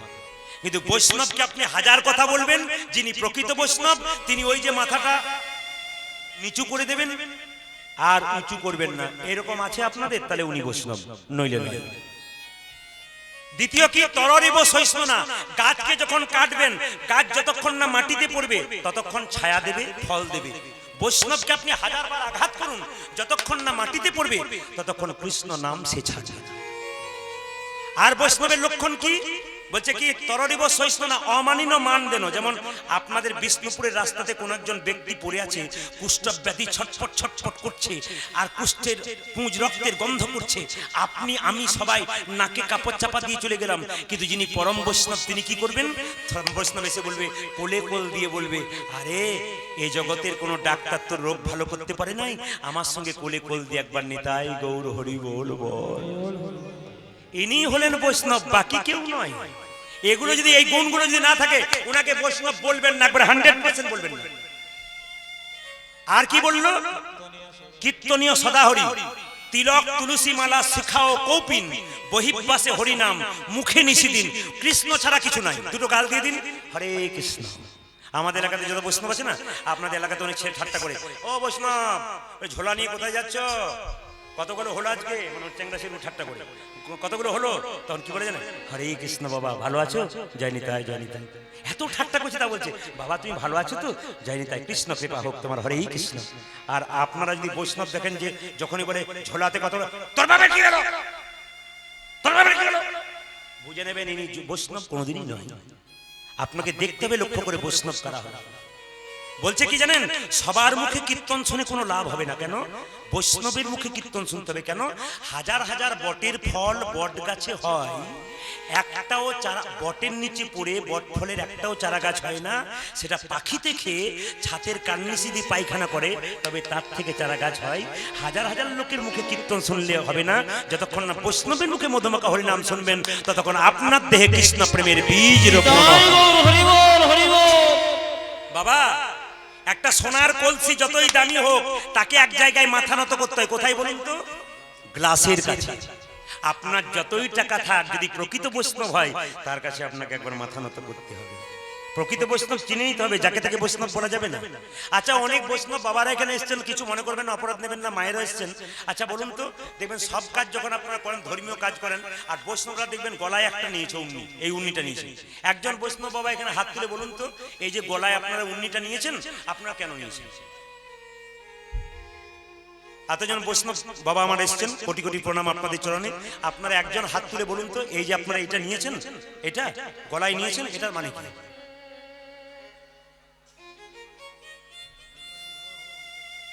এইটার মানে বলে দিই আপনাদেরকে। মায়েরা দেখবেন যখন পুজো পাঠ করেন, জল ঢালেন তুলসী গাছে, তখন কি করেন? এই গলায় নেন। দাদা ভাইরা যখন বাবা মা মারা যায়, শ্রাদ্ধের কাজ হয়, যখন কেউ খেতে বসে কি বলেন? হরে কৃষ্ণ, কেমন হয়েছে বাবা সেবা? তার মানে কি গলায় নেওয়া মানে কি? নমনীয়তা ভাব, তার মানে নিচু হওয়া, তার মানে কি নরমাল হওয়া। যখনই আপনি যতক্ষণ এইটা নেওয়া মানে কি আপনি কি হয়ে গেলেন? আপনার নরমাল হয়ে গেলে, আপনি নমনীয়তা ভাব, এইটা থাকলে আপনার নমনীয়তা ভাব। বৈষ্ণবের লক্ষণ কি? উঁচু নয়, সব সময় নিচু। যে গাছে ফল ধরে তা উঁচু দিকে যায় না, যে গাছে ফল ধরে সে গাছ নিচের দিকে যায়। যারা প্রধান ভক্ত বৈষ্ণব, তাদের মাথা নিচু থাকবে, উঁচু হবে না। দেখবেন গাছ ফল দেয় নিজের জন্য নয়, জগতের জন্য। নদী জল দেয় নিজের জন্য নয়, জগতের জন্য।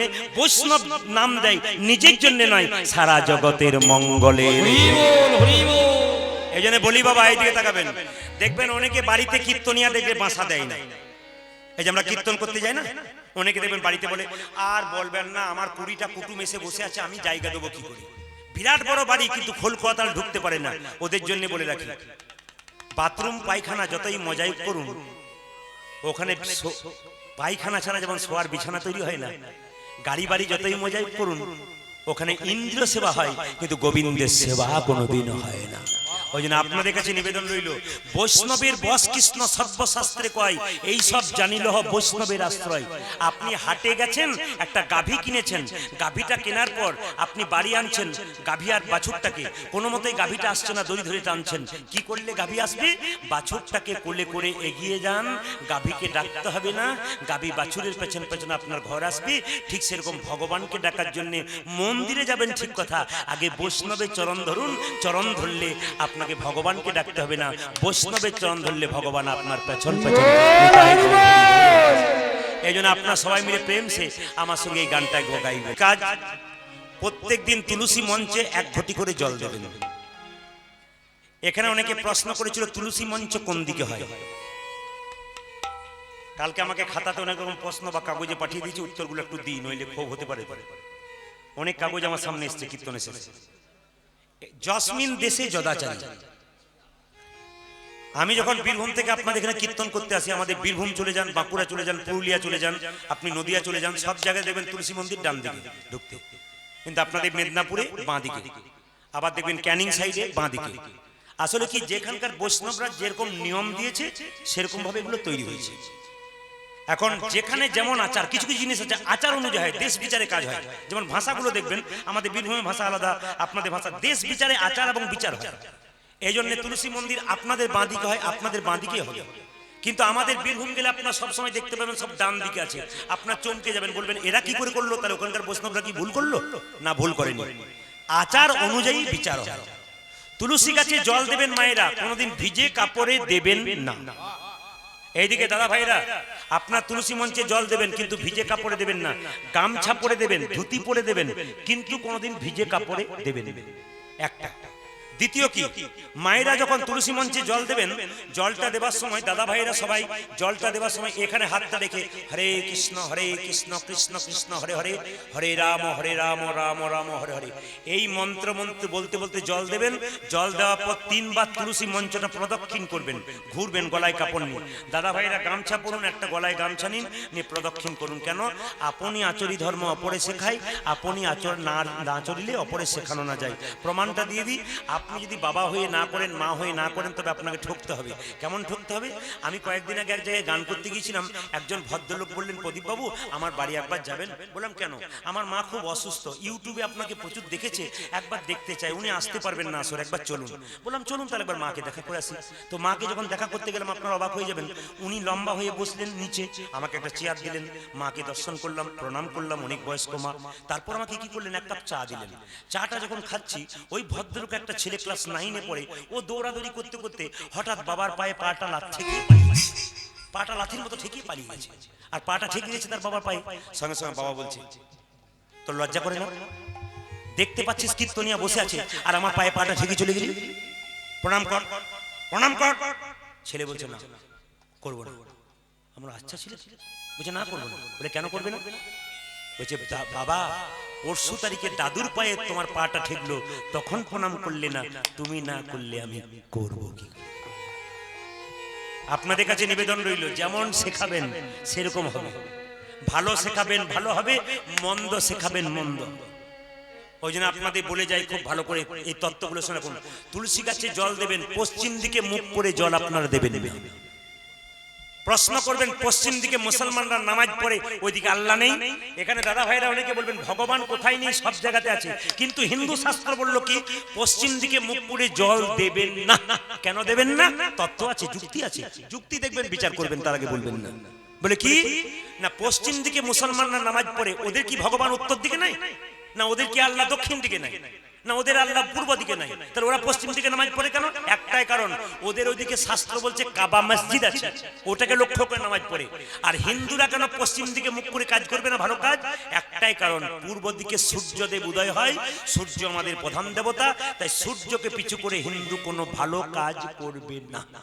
কি বাবার শ্রাদ্ধ বলুন, কি ধর্মীয় অনুষ্ঠান বলুন, কি কীর্তন বলুন, কি যে কোনো জিনিস বলুন, বলছে পশ্চিম দিকে মুখ করে করা উচিত নয়, সূর্যদেবকে পিছু করে করা উচিত। এইবার বলে দিই আপনাদের, তুলসী পাতা যখন তুলবেন ভালো করে লক্ষ্য করুন। অনেকে পাতা তোলেন, পাতা তোলাটাই ভুল হয়। শ্রুতি শাস্ত্র কি বললো, বইটার নাম শুনে রাখুন, শ্রুতি শাস্ত্র। আমি যেখান থেকে কথাগুলো বলছি, বইটার নাম ভালো করে শুনুন যারা বই পড়েন, শ্রুতি শাস্ত্র। শাস্ত্রটার নাম শ্রুতি শাস্ত্র।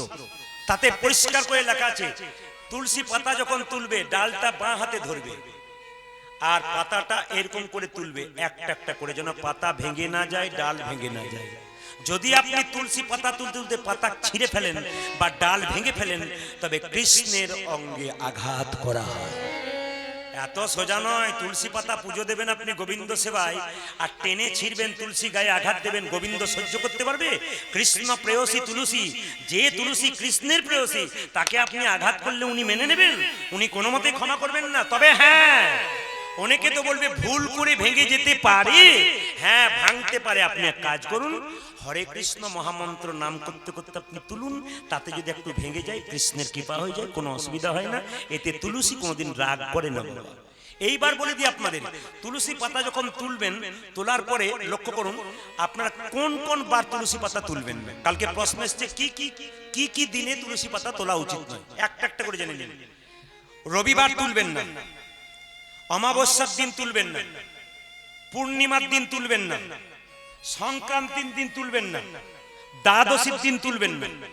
যদি এই দিনে কেউ তুলসী পাতা তুলে, তার কি হয়? পরমায়ু ক্ষয় হয়। শ্রুতি শাস্ত্র বলল কি বলল, যদি কেউ রবিবার তুলসী পাতা তোলে, যদি কেউ সংক্রান্তির দিন তোলে, যদি কেউ অমাবস্যার দিন তোলে, যদি কেউ পূর্ণিমার দিন তোলে, তবে তার পরমায়ু ক্ষয় হয়। দ্বাদশীর দিনে তোলা একবারে উচিত নয়, পরমায়ু তার ক্ষয় হয় এবং কৃষ্ণের কৃপা সে কোনোদিন পায় না। এইবার বলি আপনারা, এখানে আমার প্রশ্ন ছিল যে কোন কোন ঠাকুরের চরণে তুলসী পাতা দেওয়া উচিত নয়। কোন দেবদেবীর চরণে তুলসী পাতা কোনোদিন যাবে না। কার চরণে তুলসী পাতা যাবে দেখুন, কৃষ্ণের চরণে তুলসী পাতা যাবে। তুলসী পাতা যখন দেবেন কৃষ্ণকে, তখন এমনি দেবেন না, চন্দন মাখিয়ে দেবেন। এর ফাঁকে একটা কথা বাদ পড়ে গেছে, সেটা কি, তুলসী পাতা যখন তুলবেন, তোলার পর আপনি গলায় কাপড়টা দিয়ে তুলসী দেবীকে প্রণাম করে বলবেন গাছটাকে, হে তুলসী বৃক্ষ, তোমার পাতা তুলতে তুলতে তোমার যদি কোনো শরীরে আঘাত হয়েছে, আমাকে নিজ গুণে ক্ষমা করো, এই পাতা আমি গোবিন্দ সেবায় লাগাবো, আর আপনার কোনো অসুবিধা হবে না। আপনি ফুল গাছ থেকে ফুল তুলছেন, তখন সেই গাছকে আপনাকে তোলার পর বলতে হবে, হে বৃক্ষ মাতা, তুমি যে বক্ষ বিদীর্ণ করে ফুল দিয়েছো, এই ফুল তুলতে গিয়ে তোমার যদি শরীরে কোনো আঘাত লেগে যায়, আমাকে নিজ গুণে ক্ষমা করে দিও। ধরুন আপনি কৃষ্ণের পুজোর জন্য ফুল তুলছেন, ফুল তুলতে তুলতে কৃপা হয়ে যাবে। কেন? কৃষ্ণের নাম করতে করতে তুলুন, কৃষ্ণের কৃপা হয়ে যাবে। মা কালী পুজোর জন্য ফুল তুলছেন, আপনি মা কালী পুজোর জন্য ফুল তুলছেন, আপনি কালী নাম করতে করতে ফুল তুলুন, দেখবেন আপনার কৃপা হয়ে যাবে। আপনি সরস্বতী পুজোর জন্য ফুল তুলছেন, তুলছেন, আপনি মা সরস্বতীর নাম করতে করতে তুলুন, আগেই কৃপাটা আপনার হয়ে যাবে।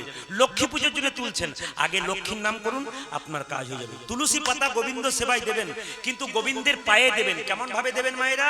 বৃন্তটা নিচের দিকে, আর যে তুলসী পাতা যে প্লেন ওপরটা, ওইটা কিন্তু গোবিন্দের চরণের দিকে। কিন্তু মাথায় রাখবেন, যেভাবে তুলসী পাতাটা গাছে তৈরি হয়েছে সেইভাবে গোবিন্দ সেবাতে লাগাতে হবে। তবে চন্দন দিয়ে দেবেন, আর যখন দেবেন তখন কোন আঙুলটা ব্যবহার করবেন এইটা আগে এখানে জানতে হবে। যে গোবিন্দের চরণে যখন তুলসী পাতা দেবো, কোন আঙুলটা ব্যবহার করব? বৃদ্ধাঙ্গুষ্ঠী আর অনামিকা। আমার দিকে তাকান, এটা হচ্ছে বৃদ্ধাঙ্গুষ্ঠী, এটা হচ্ছে অনামিকা, এটা অনামিকা। এটা অনামিকার নাম কেন হলো? অনামিকা বলে কি নাম নাই? আরে বাবা, অনামিকা হলো এই আঙুলটা হলো ভগবান বিষ্ণুর আঙুল। যারা এখানে দীক্ষা নিয়েছেন, গুরুমন্ত্র নিয়েছেন, তারা দেখবেন এইখান থেকে কিন্তু গুরুমন্ত্রটা, এইখান থেকে দেখবেন এই আঙুল থেকে গুরুমন্ত্রটা শুরু হয়। এই জন্য এটা কিন্তু ভগবান বিষ্ণুর আঙুল, ভালো করে জানবেন। এই আঙুলটা ভালো ভালো শুভ কাজে তো লেগে যায়। ওই জন্য যখন তুলসী পাতা আপনি গোবিন্দ সেবায় দেবেন, তখন কিন্তু আপনার এই আঙুলটা আর এই আঙুলটা ব্যবহার করে গোবিন্দ চরণে দেবেন। আপনি আমাকে একটা প্রশ্ন ছিল কালকে, যে নিত্যানন্দ, অদ্বৈত, শ্রীবাস, গদাধর, এদের মধ্যে কার পায়ে তুলসী দেবো, কার পায়ে দেবো না? একটা একটা করে ভেঙে বুঝিয়ে দিই আপনাদের। নিত্যানন্দ, অদ্বৈত, শ্রীবাস, গদাধর জানতে হবে, শক্তি তত্ত্বে দিতে নেই, বিষ্ণু তত্ত্বে দিতে হয়। আর ভক্তি তত্ত্বে দিতে নেই। কোন জায়গাতে দিতে হয়? বলছে ভগবান শ্রীকৃষ্ণ বজেন্দ্র নন্দন যেই সতীসুত হইল, সেই বলরাম হইল নিতাই। তাহলে মায়েরা, দাদা ভাইরা, আপনার কার কার পায়ে তুলসী পাতা দেবেন? আপনি দেবেন মহাপ্রভুর চরণে দেবেন, পঞ্চতত্ত্বের মধ্যে। আর কার চরণে দেবেন? নিত্যানন্দের চরণে দেবেন। আর অদ্বৈতের চরণে দেবেন, কেন? মহাবিষ্ণুর অবতার অদ্বৈত, ওই জন্য অদ্বৈতের চরণে দেবেন। কিন্তু শ্রীবাসের চরণে দেবেন না, কেন? শ্রীবাস হলো নারদ, উনি হলেন ভক্তি তত্ত্ব, ওনাকে দেওয়া যাবে না। আর গদাধর মানে তিনি রাধার অংশ, ওই জন্য দেখবেন গদাধরকে দেওয়া চলবে না। এবার বলে দিই মা, রাধারানীকে তুলসী পাতা দেবেন, কোথায় দেবেন? রাধারানীর হাতে দিতে হয়। দেখবেন পঞ্চতত্ত্বের ছবি যদি গোটা গোটা করে তৈরি হয় না, মূর্তি করে, তাহলে এবার রাধারানীর হাতে মালা দিতে হয়। কেন? ডান হাতে মালাটা দেয় কেন? গোবিন্দকে পরাবার জন্য। আর রাধারানীর ডান হাতে কেন তুলসী পত্র দিতে হয়? গোবিন্দের চরণে তিনি দান করবেন বলে। অনেকে দেখবেন গুরুর চরণে তুলসী পত্র দেয়, মহামহান্যায় করে। যদি কেউ নিজের গুরুর ছবি রেখে তার চরণে তুলসী পত্র, একবারে মহামহান্যায় করেন। আপনারা কি করবেন? গুরুদেবের বক্ষে দেবেন, কিন্তু কোনোদিন গুরুদেবের চরণে তুলসী পত্র দেবেন না। আসুন, আজকে আপনারা যারা গুরু, অনেকে বলেছে কোন মন্ত্র বলতে বলতে আমরা তুলসী পাতা তুলবো বা তুলসী গাছে জল দেবো। আপনাদের বলে যাই, এটা খুব সহজ সরল। আপনারা শুনেছেন, টেলিভিশনে আমার হয়েছে অনেক অনুষ্ঠান, আপনারা দেখবেন, ইউটিউবে শুনেছেন। এই গানটা একবার হাততালি দিয়ে গান, এইটাই আপনারা বলবেন। সবাই মিলে হাত তুলুন একসঙ্গে। নম নম তুলসী কৃষ্ণ প্রেয়সী, একসঙ্গে বলবেন, কালকে যেন মুখস্থ হয়ে যায়। সবাই মিলে নম নম তুলসী কৃষ্ণ প্রেয়সী, রাধা কৃষ্ণের চরণ পাবো এই অভিলাষ। আমি বলবো না, একবার আপনারা বলুন তো, বলুন নম নম তুলসী। বাহ, যারা পেছনে আছেন তারা বলুন নম নম তুলসী। বলুন রাধা কৃষ্ণের। আবার যে তোমার নাম লয় মনোবাঞ্ছা পূর্ণ হয়। বলুন যে তোমার নাম লয় মনোবাঞ্ছা পূর্ণ হয়, কৃপা করে করো মোরে বৃন্দাবনবাসী। যে ও যে কৃপা করে করো মোরে বৃন্দাবনবাসী। এবার সবাই মিলে, ভগবান শ্রীকৃষ্ণকে মা যশোদা যখন সাজাতো, তখন কপালে একটা ফোঁটা দিত। ফোঁটাটার নাম কেউ জানেন? একটু জোরে বলবেন। এইটা যদি আপনাদের বাচ্চার কপালে দিন, তাহলে আপনার লাভ হবে। কোনটা বলুন তো? আপনার বাচ্চা যখন বাইরে যাবে, মায়েরা তখন কপালে দেন গোবরের ফোঁটা, অনেকে কাজলের ফোঁটা দিন। ভালো করে শুনে নিন, আপনার কি দেবেন? আপনারা দেবেন হরিচন্দনের মৃত্তিকা। হরিচন্দনের মৃত্তিকা মানে কি? মানে মায়ের স্তন দুগ্ধ আর তুলসী তলার কাঁচা মাটি একসঙ্গে মিশিয়ে ছেলের কপালে দিলে তাহলে তার কোনোদিন বিপদ হয় না। এটার নাম হরিচন্দনী মৃত্তিকা। যারা মা বাচ্চাকে কোলে নিয়ে কীর্তন শুনতে এসছেন বা ঠাকুমারা এসছেন, তারা বাড়িতে বলতে পারবেন যে বাচ্চার কোনোদিন বিপদ হবে না মা, যদি মায়ের স্তনদুগ্ধ আর তুলসীতলা কাঁচামাটি একসঙ্গে মিশিয়ে ছেলের কপালে দেয়। মা যশোদা বারবার গোপালকে দিত, এর নাম হরিচন্দনের মৃত্তিকা। আর একটা কথা বলি, অনেকে দেখবেন তুলসীর মালা পরেন কিন্তু তিলক নেন না। তিলক নিলে লজ্জা লাগে, লোকে কিছু বলতে পারে। আপনার কোনো চিন্তা নেই মা, একটা কাজ করবেন, প্রত্যেকদিন স্নান করবেন তো, তুলসী গাছে যখন জল দেবেন, তখন তুলসী গাছের নিচে যে মাটিটা রয়েছে না, সবাই শোনা, তুলসী গাছের নিচে যে মাটিটা রয়েছে, ওই মাটিটা এক ফোঁটা তুলবেন। তুলে এইভাবে তুলবেন, তুলে হাতে করে নিয়ে আপনি এই আঙ্গুলে করে, অনামিকা যেটা বললাম, এই আঙ্গুলে করে আপনি কপালে নিন। কি বললাম? তুলসী তলা যে কাঁচা মাটি, এগুলোকে তুলে নিন, তুলে নিয়ে আপনি কপালে নিন। যদি আপনি নিতে পারেন তবে আপনার তিলক সেবা হয়ে গেল। এই জন্য কিছু কিছু নিয়ম আছে যেগুলো আপনারা করতে পারেন না। যারা বৈষ্ণব তারা তো তিলক সেবা করেই, যারা সাধারণ মানুষ করতে পারে না। সাধারণ মানুষের জন্য এটা বললাম, বৈষ্ণবের জন্য নয়। এই তিলকটাকে কামদেব মদন, এই কামদেব মদনের 5টা বাণ ছিল, সবাইকে মারতে মারতে একবার কৃষ্ণকে মেরেছিল। কৃষ্ণ তখন কি করলো, কামদেব মদনকে বললো, কামদেব তুই আমার দেওয়া বাণ আমাকে মারলি, যারা তুই দেখাচ্ছি মজা, তুই মর্তকুলে জন্মগ্রহণ কর। ওই জন্য সেই কামদেব মদন মর্তকুলে জন্মগ্রহণ করেছিল, তার নাম হয়েছিল ভক্ত রঘুনন্দন। যারা আপনার রঘুনন্দন লীলা শোনেন, এই রঘুনন্দনের আশীর্বাদে কিন্তু বাড়িতে আমের শোকা দেওয়া হয়। এই যে আপনারা আমের শোকা দেন মা, কেন আমের শোকা দেন? কার আশীর্বাদে? কামদেব মদনের আশীর্বাদে। কামদেব মদন একবার বাবা শিবকে ত্রিশূল ছুঁড়েছিল। কামদেব মদন বাবা শিবকে বাণ মেরেছিল। বাবা তখন কামদেব মদনকে ত্রিশূল ছুঁড়েছিল, আর কামদেব মদন ভয়ে কাঁপতে কাঁপতে আম গাছের নিচে বসে পড়লো। আম গাছকে বললো, আমরা সখা তুই আমাকে বাঁচা, শাখা বিস্তার করে, যদি বাঁচাস তোকে আশীর্বাদ দেবো। কামদেব মদনকে আমরা সখা বাঁচালো শাখা বিস্তার করে, তখন আশীর্বাদ করলো আমরা সখাকে কামদেব মদন, ওরে সখা তুই আমার বন্ধু, তুই আমাকে বাঁচালি, তোকে আশীর্বাদ করলাম, পৃথিবীর প্রত্যেকটা শুভ কাজে তোর আগমন হবে। ওই জন্য কিবা বিবাহে কিবা অন্নপ্রাশনে সব জায়গাতে কিন্তু আমাদের আমরা সখার ব্যবস্থা করা হয়। ভগবান শ্রীকৃষ্ণ আজকে মা যশোদাকে প্রণাম করে চললেন কোথায়? কালিয়ানাগকে দমন করবার জন্য। সুবল বলছে, হ্যাঁ রে কানাই, আজকে তুই দাদা বলাইয়ের জন্মদিন কোথায় যাবি? বলে, শোনে রে সুবল মনের কথা, কালী দহদ রয়েছে যথা। জোরে বলুন রাধা রানী কি।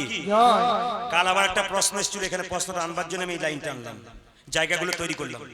কৃষ্ণ যশোদাকে প্রণাম করলো, প্রশ্ন হয়েছে কালকে আমাকে এখানে যে প্রণামটা কিভাবে করব। এইদিকে তাকান, ভগবান শ্রীকৃষ্ণের প্রণাম করবেন। দাদা ভাইরা মায়েরা এত প্রণাম করছেন, আপনাদের লাভ হচ্ছে না? ভগবান শ্রীকৃষ্ণকে প্রণাম করছেন, নিত্যানন্দকে প্রণাম করছেন, কালীকে প্রণাম করছেন, কিন্তু আপনার লাভ হচ্ছে না কেন? তার আগে আমাদের তাপসদার একটা নিবেদন আছে, এখানে সামনে মা কালীর মন্দির, একটু মা কালীর সম্বন্ধে একটু তত্ত্ব বলে দেবেন। তো যিনি কর্মকর্তা তাদেরকে একটু বুঝিয়ে দিই যে কালী, এই দিকে তাকান, কালীর তত্ত্ব যখন বলতে বলেছে সবাই লক্ষ্য করুন, কালী, এই দিকে তাকান, হরে কৃষ্ণ, কালীর কটা হাত ধরে বলুন, ভেবে বলবেন কিন্তু কটা? 2-4 জন বলছে, তাই 2-4টা পেছন দিকে আছে নাকি দেখি নেই ভালো করে। কালীর কটা হাত? 4টা হাত। আমার দিকে তাকাবেন, একটা হাত কি বলছে? দে দেব, যদি দিবি ধর্ম দেব অর্থ, আর যদি কামনার বসে ছুটে আসবি এদের দেখ কে ঝুলছে তোকে ঝুলিয়ে দেবো। এই দিকে তাকাবেন, কামনার বসে মায়ের কাছে গেলে ঝুলিয়ে দেবে। মা কালীর জন্ম রহস্য কোথায়? কোন জায়গা থেকে মা কালীর জন্ম হয়েছে? মা কালী কে একটু জেনে নিন আপনারা। বলছে, এই দিকে তাকাবেন, মায়ের হাতে যে মুন্ডটা ঝুলছে ওই মুন্ডটাকে, তার আগে বলি 4টে হাতের নাম কি? ধর্ম, অর্থ, মোক্ষ আর কাম। এই 4টে হচ্ছে কি ভগবানের 4টে হাত। মা কালী 4টে হাতে 4টে অর্থ কি? ধর্ম, অর্থ, মোক্ষ আর কাম। এবার বলি, এই যে হাতে মুন্ডটা ঝুলছে, একজন বলতে পারবেন ওই মুন্ডটা কার? ওই মুন্ডটা হচ্ছে নিশুম্ভ নামক এক অত্যাচারী অসুরের। মায়েরা, নিশুম্ভ নামক এক অত্যাচারী অসুরের, ভালো করে শুনবেন, নিশুম্ভ নামক অত্যাচারী অসুরে। কেন? এই নিশুম্ভ মেয়েদেরকে মা জ্ঞান করতো না, কামনার বসে ছুটে যেত। একদিন মা দুর্গা যখন রাস্তা দিয়ে পেরোচ্ছে, তখন নিশুম্ভ অত্যাচারী অসুর কি করলো? কামনার বসে মা দুর্গার দিকে ছুটতে লাগলো, আর মা বলে, এই নিশুম্ভ ওইখানেই দাঁড়া। কিন্তু নিশুম্ভ কোনো কথা না শুনে যখন বারবার মায়ের দিকে যাচ্ছে, মা দুর্গা তখন তার 3য় নয়ন থেকে করাল বদনী উলাঙ্গিনী মা কালীকে সৃষ্টি করল। এবার বলুন মায়েরা, মা কালীর জন্ম কোথা থেকে হলো?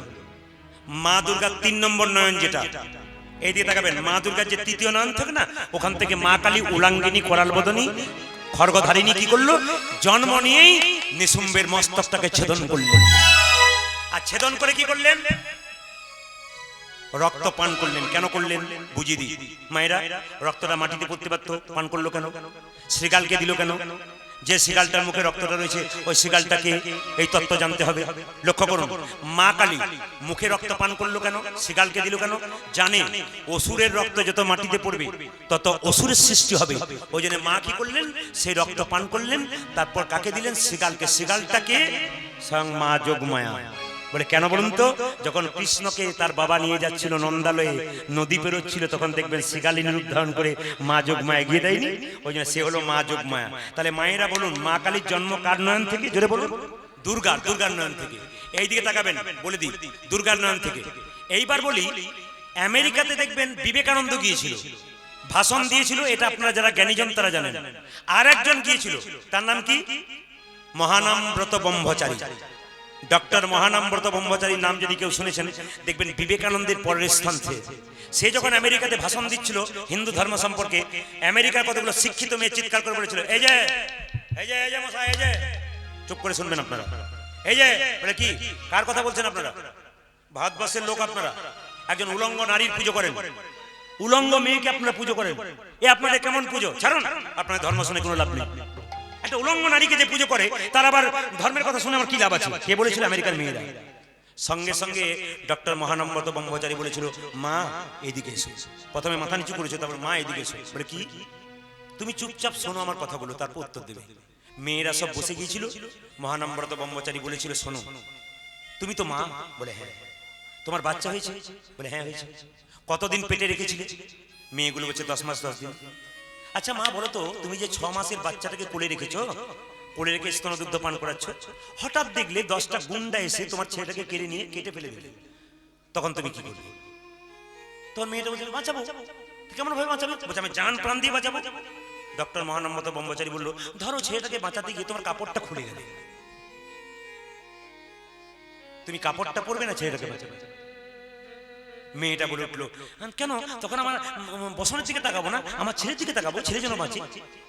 ধরো তোমার কাপড়টা খুলেই গেল, তুমি ছেলেটাকে বাঁচালে, তারপর ছেলে যখন বড় হবে, তখন যদি শোনে যে আমাকে বাঁচানোর জন্য আমার মায়ের কাপড় খুলে গেছিল, তখন তোমাকে ত্যাগ করবে না ভালোবাসার জায়গাতে রাখবে?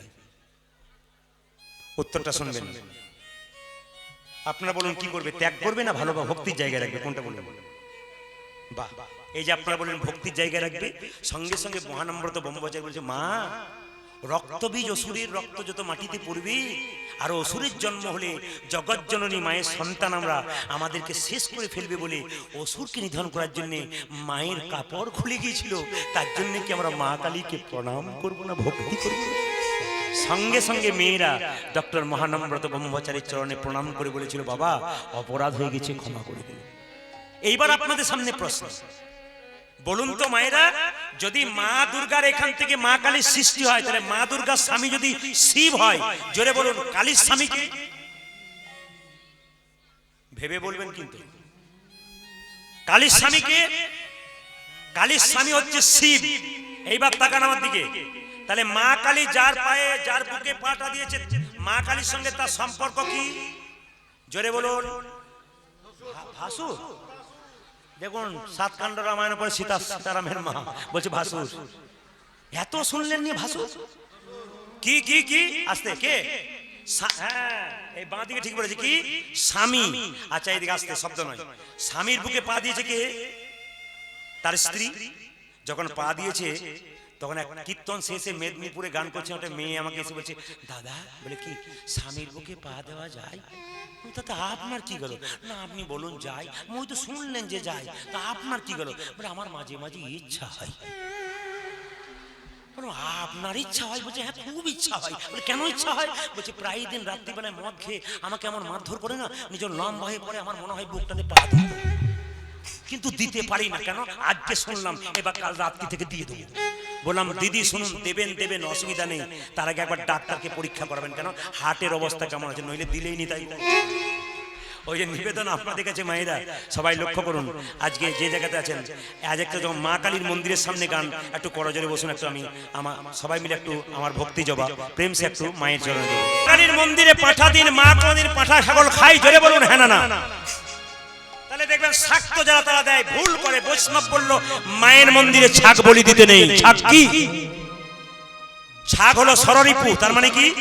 কাম, ক্রোধ, লোভ, মোহ, মদ, আশ্চর্য, এই 6টা রিপুকে বলি দিতে হয় বাবা, ছাগল বলি নয়। আচ্ছা বলুন তো, মা কালী যদি জগৎ জননী হয়, তাহলে জগতে আমাদের মা যদি কালী হয়, ছাগলের মা হবে না কেন?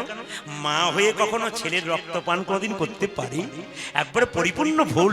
তাই আপনাদের কাছে নিবেদন রইল, কেউ মায়ের মন্দিরে ছাগ বলি নয়, মায়ের মন্দিরে কাম ক্রোধ লোভ মোহ আশ্চর্য বলি দেবেন। এইবার বলি প্রণাম করার নিয়ম। ও দাদা ভাইরা, মায়েরা আপনারা প্রণাম করেন, এদিকে তাকান। মা কালী, মা মনসা, দেব দেবীর মন্দিরে প্রণাম করেন। ধরুন ওটা মা কালীর মন্দির, আপনি প্রণাম করবেন কোন দিকে? ভুল করলাম, এইদিকে ডান দিকে। দেব দেবীর মন্দিরে প্রণাম করবেন, আপনি নিজেকে ডান দিকে রেখে, এটা মাথায় রাখবেন। যদি সোজা করে দিচ্ছেন ভুল করবেন। আজকে মা কালীর মন্দিরে আমি দেখছিলাম অনেকে প্রণাম করছে, সোজা করে করছেন, ভুল করছেন আপনারা। শাস্ত্র বলছে একবার অন্যায় করছেন। আপনি দেব দেবীকে প্রণাম করবেন সবসময় ডান দিকে রেখে করবেন, তবে আপনার লাভ হবে। আর কৃষ্ণ বিষ্ণু নারায়ণ ভগবানকে প্রণাম করবেন তখন বাঁ দিকে প্রণাম করবেন। আর সাধুগুরু বৈষ্ণবকে প্রণাম করবেন তখন কোন দিকে করবেন? সম্মুখে করবেন। এবার প্রণামের তত্ত্বটা আপনারা একটু বুঝিয়ে দিই। আপনারা সবাই আমাদেরকে শুনুন। আমাদের দেহের মধ্যে 4টে জাতি রয়েছে। কি? ব্রাহ্মণ, শূদ্র, বৈশ্য আর ক্ষত্রিয়। এই 4টে জাতি আমাদের দেহের মধ্যে আছে। একজন হাত তুলে বলুন তো, এইখান থেকে এই পর্যন্ত একটা জাতি, আর এইখান থেকে একটা জাতি, আর হ্যাঁ খুব ভালো, আর এখান থেকে একটা জাতি। অন্ধকার যাক বাবা, বাঁচলাম, প্রদীপ পাল তাকাচ্ছিল, যেতে পারছিলাম না, ফাঁকে পালিয়ে যাই। দেখি যারা ভক্ত জোরে বলুন রাধা রানী কি। আপনাদেরকে আমি বলছি কিন্তু শুনুন, এখানে এক দাদা ভাই আছে, উনি কিন্তু উত্তর দিচ্ছেন। আপনারা দেখুন, আমাদের শরীরের মধ্যে 4টা জাতি আছে, একটা একটা করে। প্রথম জাতি কোনটা? এখান থেকে এই পর্যন্ত কি হওয়া উচিত? ব্রাহ্মণ। কেন ব্রাহ্মণ? এই মুখ দিয়ে বেদ মন্ত্র উচ্চারণ করে বলে ব্রাহ্মণ। এই দিয়ে তাকাবেন, এইটা আমাদের কি? জোরে বলুন ক্ষত্রিয়। ক্ষত্রিয়দের কাজ কি? যুদ্ধ বিগ্রহ করা। তাহলে এইটা হলো ক্ষত্রিয়। আর এইখান থেকে এই পর্যন্ত বৈশ্য। বৈশ্যের কাজ কি বাবা? চাষবাস করা, ব্যবসা বাণিজ্য করা। তাহলে আমার দিকে তাকান, এইখান থেকে এই মধ্যে বৈশ্য মানে কি? সকাল বেলায় মাল তুললেন, বিকাল বেলায় কিছু বুঝছেন নাকি? সকাল বেলায় মাল তুললেন, বিকাল বেলায় আবার সন্ধ্যাবেলায় মাল তুললেন, সকাল বেলায়। বৈশ্যের কাজ কি? মাল তোলা আর মাল ফেলা। এইবার লক্ষ্য করুন, আর এইখান থেকে এই পর্যন্ত কি? শূদ্র। ওঠে, বস, বসে। আচ্ছা বাবা, আমার প্রশ্ন আপনাদের কাছে, আপনাদের আসলে যদি সামনে দুজন বয়স্ক মানুষ বসে থাকে বাবার মতো, একজন ব্রাহ্মণ একজন শূদ্র, আপনারা জোরে বলুন তো প্রথমে আপনারা কাকে প্রণাম করবেন? কি জোরে বলুন, কাকে প্রণাম করবেন? একজন ব্রাহ্মণ একজন শূদ্র, আপনি কাকে প্রণাম করবেন? ব্রাহ্মণকে করবেন। তাহলে আমার প্রশ্ন হচ্ছে, এইখান থেকে এই পর্যন্ত শাস্ত্র বলছে ব্রাহ্মণ, আর এইখান থেকে এই পর্যন্ত শূদ্র বলছে, তাহলে আপনার মাথায় প্রণাম না করে পায়ে প্রণাম করেন কেন? কথাগুলো যুক্তি দেখবেন। আপনার মাথায় প্রণাম না করে পায়ে করেন কেন? হরে কৃষ্ণ। বলছে মাথায় প্রণাম কারো করা হয় না, পায়ে কেন প্রণাম করা হয়? একটা যুক্তি কথা বলি। আপনাদের বাড়িতে গুরুদেব আছে, গুরুকে প্রণাম করলে শিষ্যের মুক্তি হয়ে যায়। একজন হাত তুলে বলুন তো আপনার মুক্তি হয়েছে কিনা? যদি হাত তোলেন তাহলে আপনি ভুল করবেন। গুরুকে এত প্রণাম করছেন, আপনার মুক্তি হয় নাই। কেন হয় নাই? আপনার প্রণামটা সোজা হয় নাই। প্রণামটা কিরকম হয়েছে? উল্টো হয়েছে। আমি আপনাদের দেখিয়ে দিয়ে যাই, কাল থেকে এই প্রণামটাই করবেন। কিরকম প্রণাম? বলছে যে আগে দেখবেন টিভি ছিল, এখনো টিভি আছে। আগে কারেন্টে টিভি চলতো না, এখন কিসে চলতো? ব্যাটারিতে চলতো না বাবা? জোরে বলুন, ব্যাটারিতে চলতো না? আচ্ছা, ব্যাটারিতে দেখবেন বাবা, একদিকে কামড়ি থাকতো, কামড়ি, দুটো কামড়ি থাকতো না? একদিকে লাল, একদিকে কালো, একটা প্লাস একটা মাইনাস। প্লাসের কামড়িটা প্লাসের দাম, আর মাইনাসের কামড়িটা মাইনাসের দাম। যদি প্লাস মাইনাস উল্টো পাল্টা হতো তাহলে কি হতো? পিকচার টিউব, কি পিকচার টিউবটা নষ্ট হয়ে যেত। এখন প্রশ্ন হবে, আপনার গুরু আপনার বাড়িতে এলো, বয়োজ্যেষ্ঠ লোক এলো, আপনি প্রণাম করবেন, তার ডান হাতে ডান পা ঠেকাবেন আর বাঁ হাতে বাঁ পা ঠেকাবেন। কি বললাম? ডান হাতে ডান পা ঠেকাবেন আর বাঁ হাতে বাঁ পা ঠেকাবেন। এখন আপনারা বিবেচনা করে বলুন তো, আমি দাঁড়িয়ে আছি, আমাকে প্রণাম করছেন, আপনার ডান হাতটা আমার কোন পায়ে ঠিকবে? আপনার ডান হাতটা আমার বাঁ পায়ে ঠিকছে, আপনার বাঁ হাতটা আমার ডান পায়ে ঠিকছে, তাহলে আপনার প্রণাম হচ্ছে পিকচার টিউব নষ্ট হচ্ছে না? এই জন্য লক্ষ্য করুন, এই জন্য কৃষ্ণ প্রণামটা নিয়ম কি? ডান হাতে ডান পা করবেন, বাঁ হাতে বাঁ পা করবেন। তাহলে সেই প্রণাম করতে গেলে কি করতে হবে? সবাই তাকিয়ে দেখে নিন প্রণামটা। এবার কাল থেকে আপনারা এরকম করবেন, যাকে করবেন কেন দেখবেন ডান হাতটা ডান পায়ে, বাঁ হাতটা বাঁ পায়ে হবে। কৃষ্ণ এরকম করে দাঁড়িয়ে আছে, যখন দাঁড়িয়ে আছে তখন আমরা বলছি কৃষ্ণ তুমি বাঁকা, কৃষ্ণ বলছে আমি বাঁকা নই, তোরা বোকা। লোকে বলছে না তুমি উল্টো, বলে উল্টো নয়, আমি ঠিক আছি, তোরা উল্টো বলে আমি উল্টে দিয়ে রেখেছি, তোরা আমার উল্টো পায়ে প্রণাম করে দিবে, ওই জন্য আমার ডান পায়ে প্রথমে প্রণাম করবি, ডান পাটায় গিয়ে দিয়েছি। এই জন্য ভগবান শ্রীকৃষ্ণ ডান পাটায় গিয়েছে কেন ভাবে প্রণাম করতে গেলে আগে ডান পাটা, ডান হাতটা এখানে আসবে। এই জন্য নিবেদন আপনাদের কাছে, কেন আপনারা পায়ে প্রণাম করবেন, মাথাতে করবেন না, এই তত্ত্বটা জেনে নিন। কি তত্ত্ব? পায়েই তো সব। কারো সঙ্গে ঝগড়া হলে হাত ধরলে ঝগড়ার মান নাও ভাঙতে পারে, কিন্তু কেউ যদি একবার পায়ে ধরে নেয় তবে 7 খুন মাফ হয়ে যায়। পায়েই সব, যদি হও নিচু তবে পাবে কিছু। ওই জন্য পায়েই সব, পা ধরলেই সব 7 খুন মাফ হয়ে যায়। ছোট যদি বড়কে বড় বলে তবে বড় হয়, ছোট যদি বড় যদি নিজেকে বড় বলে কোনোদিন বড় হয় না। কেন? ছোট যদি বড়কে বড় করে তবে বড় হয়। কেন না? এমপি এমএলএ মিনিস্টার আপনার দরজায় কখন আসে বলুন তো? হাত জোর করে দাঁড়ায় কখন? ভোটের সময়। কেন বলুন তো? যখন ছোটদের দরকার হয়। ছোটরা না হলে বড়রা কোনোদিন বড় হতে পারে না।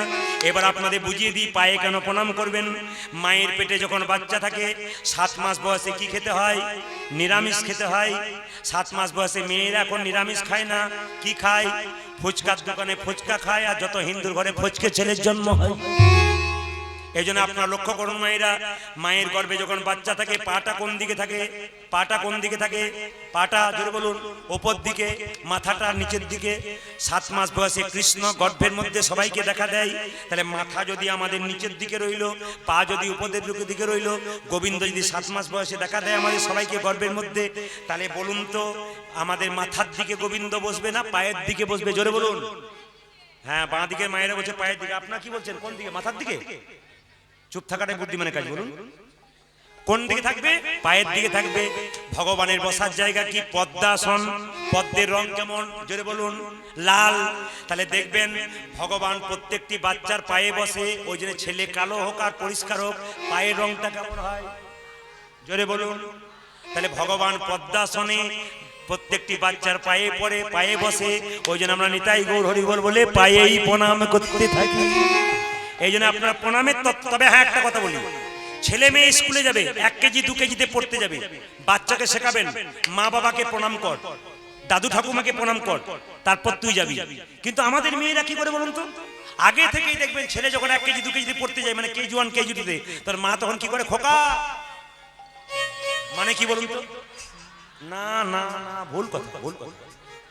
কোনদিন জীবনে ওর মা কাউকে প্রণাম করে নাই, ওই জন্য প্রণাম শেখায় না। ওই জন্য কি করে? খোকা। এ খোকা, মানে আমি যখন বুড়ো হব, তুই যখন বড় হবি, আমায় ভুলে যাস না। বাচ্চা তখন গাড়িতে চেপে বলে মা, দেখবেন খুব জোরে মা। তার মানে কি? খেয়ে পড়ে মানুষ দাও, চাকরিটা পাই, তোমার মুখ আমি আর দেখব না। এ পাকা কথা। আপনাদের কাছে নিবেদন রইল, যেমনটি আপনি করবেন আপনার সেই রকমটি হইবে।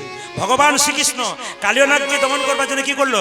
ভগবান শ্রীকৃষ্ণের গায়ের রংটা কেমন? একবার জোরে একজন বলুন তো কি রং? কালো না লাল না হলুদ? নীল। নীল নীল নীলও নয়, চৈতন্য চৈতামিত বলছে কালো। কেমন কালো? আকাশে যখন প্রচন্ড মেঘ করে না, এবার বৃষ্টি নামবে, ওই যে কালো না, ওই রকম কালো রং হয়ে যায়। কার? কৃষ্ণের গায়ের রং। কিন্তু যখন ঝাঁপ দিলেন, গায়ের রং পরিবর্তন করলেন, নীল হয়ে গেল। কালিয়নাগ দেখে মনে মনে ভাবছে বাবা, আমার সরোবরে, আমার হ্রদের মধ্যে পদ্ম ফুল কোথা থেকে এলো? কৃষ্ণকে দেখে বলছে বা, যেন নীল কমল ভাস। না, পরীক্ষা করে দেখলাম যে আপনারা কত ডুবে আছেন, কারো ঘুম আসে নাই। অনেক বয়স্ক বাবা বলছে না বাবা আমাদের ঘুম আসে নাই। বেশ, বলে রাখি আপনাদের সামনে 3টে শ্রোতা দেখলাম, 3 রকমের শ্রোতা আপনাদের আসরে দেখলাম। একটি শ্রোতা যারা মন দিয়ে গান শোনে, 2টো চোখ হতে পারে। মাঝে মাঝে আমি এমনি করছি কেন বলুন তো? লাইট টারাল হলে আপনাদের দেখতে পাচ্ছি। আপনারা আমাকে সবাই দেখতে পাচ্ছেন, আমরা দেখতে পাচ্ছি না। শ্রোতা ক প্রকার? 3 প্রকার। যারা কীর্তন শোনে মন দিয়ে, তারা শ্রোতা। একই রকম রাজহংসের মতো ওই যে বসে যাবে না, যেমন কাল থেকে আমি দেখতে পাচ্ছি 2-1 শ্রোতার সামনে বসেছে না, কালকেও বসছিল হেঁটে সেটে, আজও বসেছে। কেন বলুন তো? এগুলো পাক্কা জিনিস। কেন? এরা জানে বসবো তো উঠবো না, নিয়েই ছাড়বো। এরা শ্রোতা। আর শ্রোতা কে বলুন তো? শ্রোতা কীর্তন শুনতে শুনতে যখন দেখবেন যত কীর্তন বাড়বে তত দেখবেন মায়েদের এই সুবিধাটা খুব আছে। কেন বলুন তো? মায়েদের যদি ঘুম আসে, খুব চালাক, দাদাদের ওটা হবে না। ঘুম এলে দেখবে মাথার কাপড়টা এরকম করে টানতে শুরু করে। পাশের মেয়েটা বলছে দিদি তুমি ঘুমোচ্ছ? বলে ঘুমোয় না, ধ্যান করে করে শুনছি। বলে এমন ধ্যান করো না যে লম্বা হয়ে তুলে নিয়ে যেতে হবে। এই দিকে তাকাবেন মায়েরা, শ্রোতা দেখলাম সরতাকারা কীর্তন শুনতে এসেছিল 2 ঘন্টা, দাঁড়িয়ে রয়ে গেল 4 ঘন্টা হয়ে গেছে। তখন একজন বন্ধু বলছে, তুই যে বলি 2 ঘন্টা শুনবো, চলে যাবো নি, চলে রয়ে গেলি। ওকে টানতে শুরু করলো। এরা হলো সরতা, এখানে নাই। একটা সৌতাকে কীর্তন শুনতে শুনতে, সৌতাকারা কীর্তন শুনতে শুনতে ঘুমিয়ে যায় তারা। আমি ঝাড়খণ্ডে একটা আসরে পরপর 10 বছর গান করেছিলাম। তো ওদের নিয়ম হচ্ছে কি জানেন মায়েরা, দাদা ভাইরা, ওদের নিয়ম হচ্ছে 24 পরে গান। 3 দিন কীর্তন হবে, তারপর দিন কুঞ্জবনন হবে। তো প্রত্যেকদিন সন্ধ্যাবেলাতে রামায়ণ পাঠ হতো। তো আমাকে কীর্তন কমিটি ছেলেরা বললো, প্রদীপ বাবু আপনি তো প্রতি বছর আসছেন, এবছর একটা নিয়ম পালন করেছি। বলে কি নিয়ম পাল্টেছি? কি সন্ধ্যে 7টা থেকে 10টা রামায়ণ হবে একজন বয়স্ক লোকের, আর রাত্রিবেলা আপনার কীর্তন হবে, একটু রামায়ণ শুনবেন। হ্যাঁ, বয়স্ক মানুষ রামায়ণ পাঠ করছে, একটু শুনবো। এই বলে আমি যখন শুনতে গেলাম, দেখবেন মায়েরা সন্ধ্যেবেলায় কারা কীর্তন শুনতে আসে, রামায়ণ শুনতে আসে।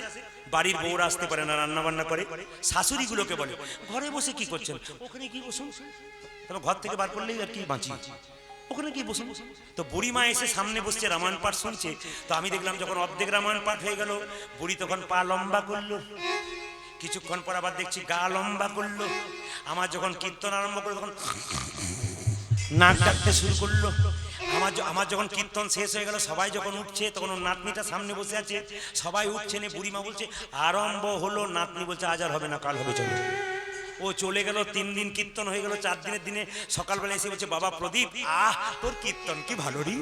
আমি বললাম, তুমি তো ঘুমিয়েছো, ভালো কি বুঝলি? ধীরে তুমি তো ঘুমিয়েছো, ভালো কি বুঝলে? বলছে, বাবা যা বুঝলাম বুঝলাম, যে কে বুঝেছে না বুঝেছে, আমি একটা জিনিস বুঝেছি। বলে কি?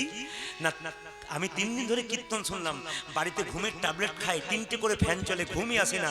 আর তোর কীর্তনে কি ঘুম, ঘুমই ছাড়ে না। আমার নাম যাক লাভ হয়েছে। এবার যে রামায়ণ পাঠ করছে তার কাছে কি বলছে, বাবা তোর রামায়ণ পাঠ খুব ভালো। এখন যাকে ভালো বলা হবে তার আনন্দ হবে। রামায়ণ পাঠক বলছে, বুড়িমা বুঝতে পেরেছো তো? বলছে সবই বুঝলাম, 3 দিন ধরে রামায়ণ পাঠ শুনলাম, একটি জিনিস বুঝতে পারি না। কি? রাম রাক্ষস না রাবণ রাক্ষস? তখন যিনি রামায়ণ পাঠক তিনি বলছেন, রাম ও রাক্ষস নয়, রাবণ রাক্ষস নয়, রাক্ষস আমি যে তোমাকে বুঝাতেই পারলাম না। যাতে বুঝতে না পারেন তো প্রদীপ পাল রাক্ষস এসেছিল, বুঝবেন। আশীর্বাদ করুন, আশীর্বাদ করুন। 7 জন বন্ধু মিলে বর্ধমান থেকে ইংরেজিতে এমএ করেছিলাম। 3 জন মেয়ে, 4 জন ছেলে। বিএড করেছি। 7 জন, এখন 6 জন স্কুলের শিক্ষক। কিন্তু আমি স্কুলের শিক্ষক হলাম না। আমার প্রতিজ্ঞা ছিল, শিক্ষক যদি হতে হয় আপনাদের শ্রীচরণে এসে একটু কিছু কথা বলবো। এখন আমার বন্ধুরা আমাকে ফোন করে বলে, প্রদীপ আমরা সরকারি চাকরি নিলাম, কেউ প্রফেসর, কেউ মাস্টার হলাম, আর তুই কি করলি, কি করলি তুই? আমি তখন ওদেরকে ফোন করে বললাম, তোরা তো সরকারি চাকর হলি, কিন্তু আমি এমনের জন্য চাকর হলাম যার জন্য এত এত সাধুগুরু বৈষ্ণবের চরণ ধুলি আমার। আপনারা আশীর্বাদ করুন যেন আপনাদের চরণ ধুলি আমাদের মাথায় পড়ে। আজকে আপনাদের সময় দেবো, একটু প্রেম সে ভগবান শ্রীকৃষ্ণকে কালিয়ানাগ দমন করছে। আপনি একটু লক্ষ্য করুন কিভাবে দমন করছে। ভগবান শ্রীকৃষ্ণ যখন পদ্ম ফুলের মতো ভাসছে, নীল কমলের মতো, তখন কালিয়ানাগ মনে মনে যে, বাবা তোকে পুচ্ছতে জড়াবো। আপনারা বলুন, নিম পাতা যতই মিষ্টি রসে ভেজানো হোক, নিম পাতা তেতো যায়। কালিয়ানাগের স্বভাব কেমন? দংশন করা। মনে মনে ভাবছে, না না, আমার তো প্রেম করা স্বভাব নয়, আমার তো দংশন স্বভাব, তোকে ছাড়বো না, তোকে তোকে দংশনই করবো। করলো কৃষ্ণাঙ্গে কালিনাগ, হানিছে দংশন, পাষাণ সমান কৃষ্ণ হইল তখন। ভাইরা, যখন কৃষ্ণের গায়ে কালিয়ানাগ দংশন করছে বারবার, তখন কৃষ্ণের গোটা শরীরটা লোহার মতো শক্ত করে নিল, পাথরের মতো। আর বারবার যখন কালিয়ানাগ দংশন করছে, তার ফণাগুলো ভেঙে যাচ্ছে। আর যখন ফণা ভেঙে যাচ্ছে, ফণার উপরে গোবিন্দ চাপছে। কিভাবে দেখুন, ওগো ফণাতে ফণাতে গমন করি। আপনারা তো শুনেছিলেন যে ভগবান বৈষ্ণবের চরণ ধুলি, চরণ জল মাথায় এনেছিল, কৃষ্ণের নিতে হবে। ওই জন্য ভগবান সেই কথা রাখলেন কি না, তার মাথাতে চাপলেন কৃষ্ণের। ওর কালিয়ানাগ ভগবান শ্রীকৃষ্ণের চরণে বিষ দিচ্ছে। কৃষ্ণ বলছে, হ্যাঁ রে কালিয়ানাগ, লোকে আমার চরণ পেলে ফুল দেয়, পুষ্প দেয়, তুই বিষ দিচ্ছিস। কালিয়ানাগ কেঁদে কেঁদে বলছে, হে গোবিন্দ, তুমি আমাকে যা দিয়েছো আমি তাই দিলাম। তুমি তো অমৃতময় ভগবান, ইচ্ছা করলে আমার বিষকে অমৃত করে নাও, আমি যা আছে তাই দিলাম। রাধা রানী কি, শ্যাম সুন্দর কি, একটু বলে যাবে। ফাঁকির জিনিস, চুরির জিনিস চুরিতেই যায়। আপনাকেও ফাঁকি দেবেন না, ফাঁকির জিনিস ফাঁকিতে যাবে, চুরির জিনিস চুরিতে যাবে। আপনাদের কাছে শেষ নিবেদন রইল, ভগবানের চরণে নিবেদন করুন, হা কৃষ্ণ প্রাণ গোবিন্দ বলে ভগবানকে ডাকুন, আপনাদের লাভ হবে। তবে বলি, আজকে আমি ভগবান শ্রীকৃষ্ণকে এখানেই রাখবো।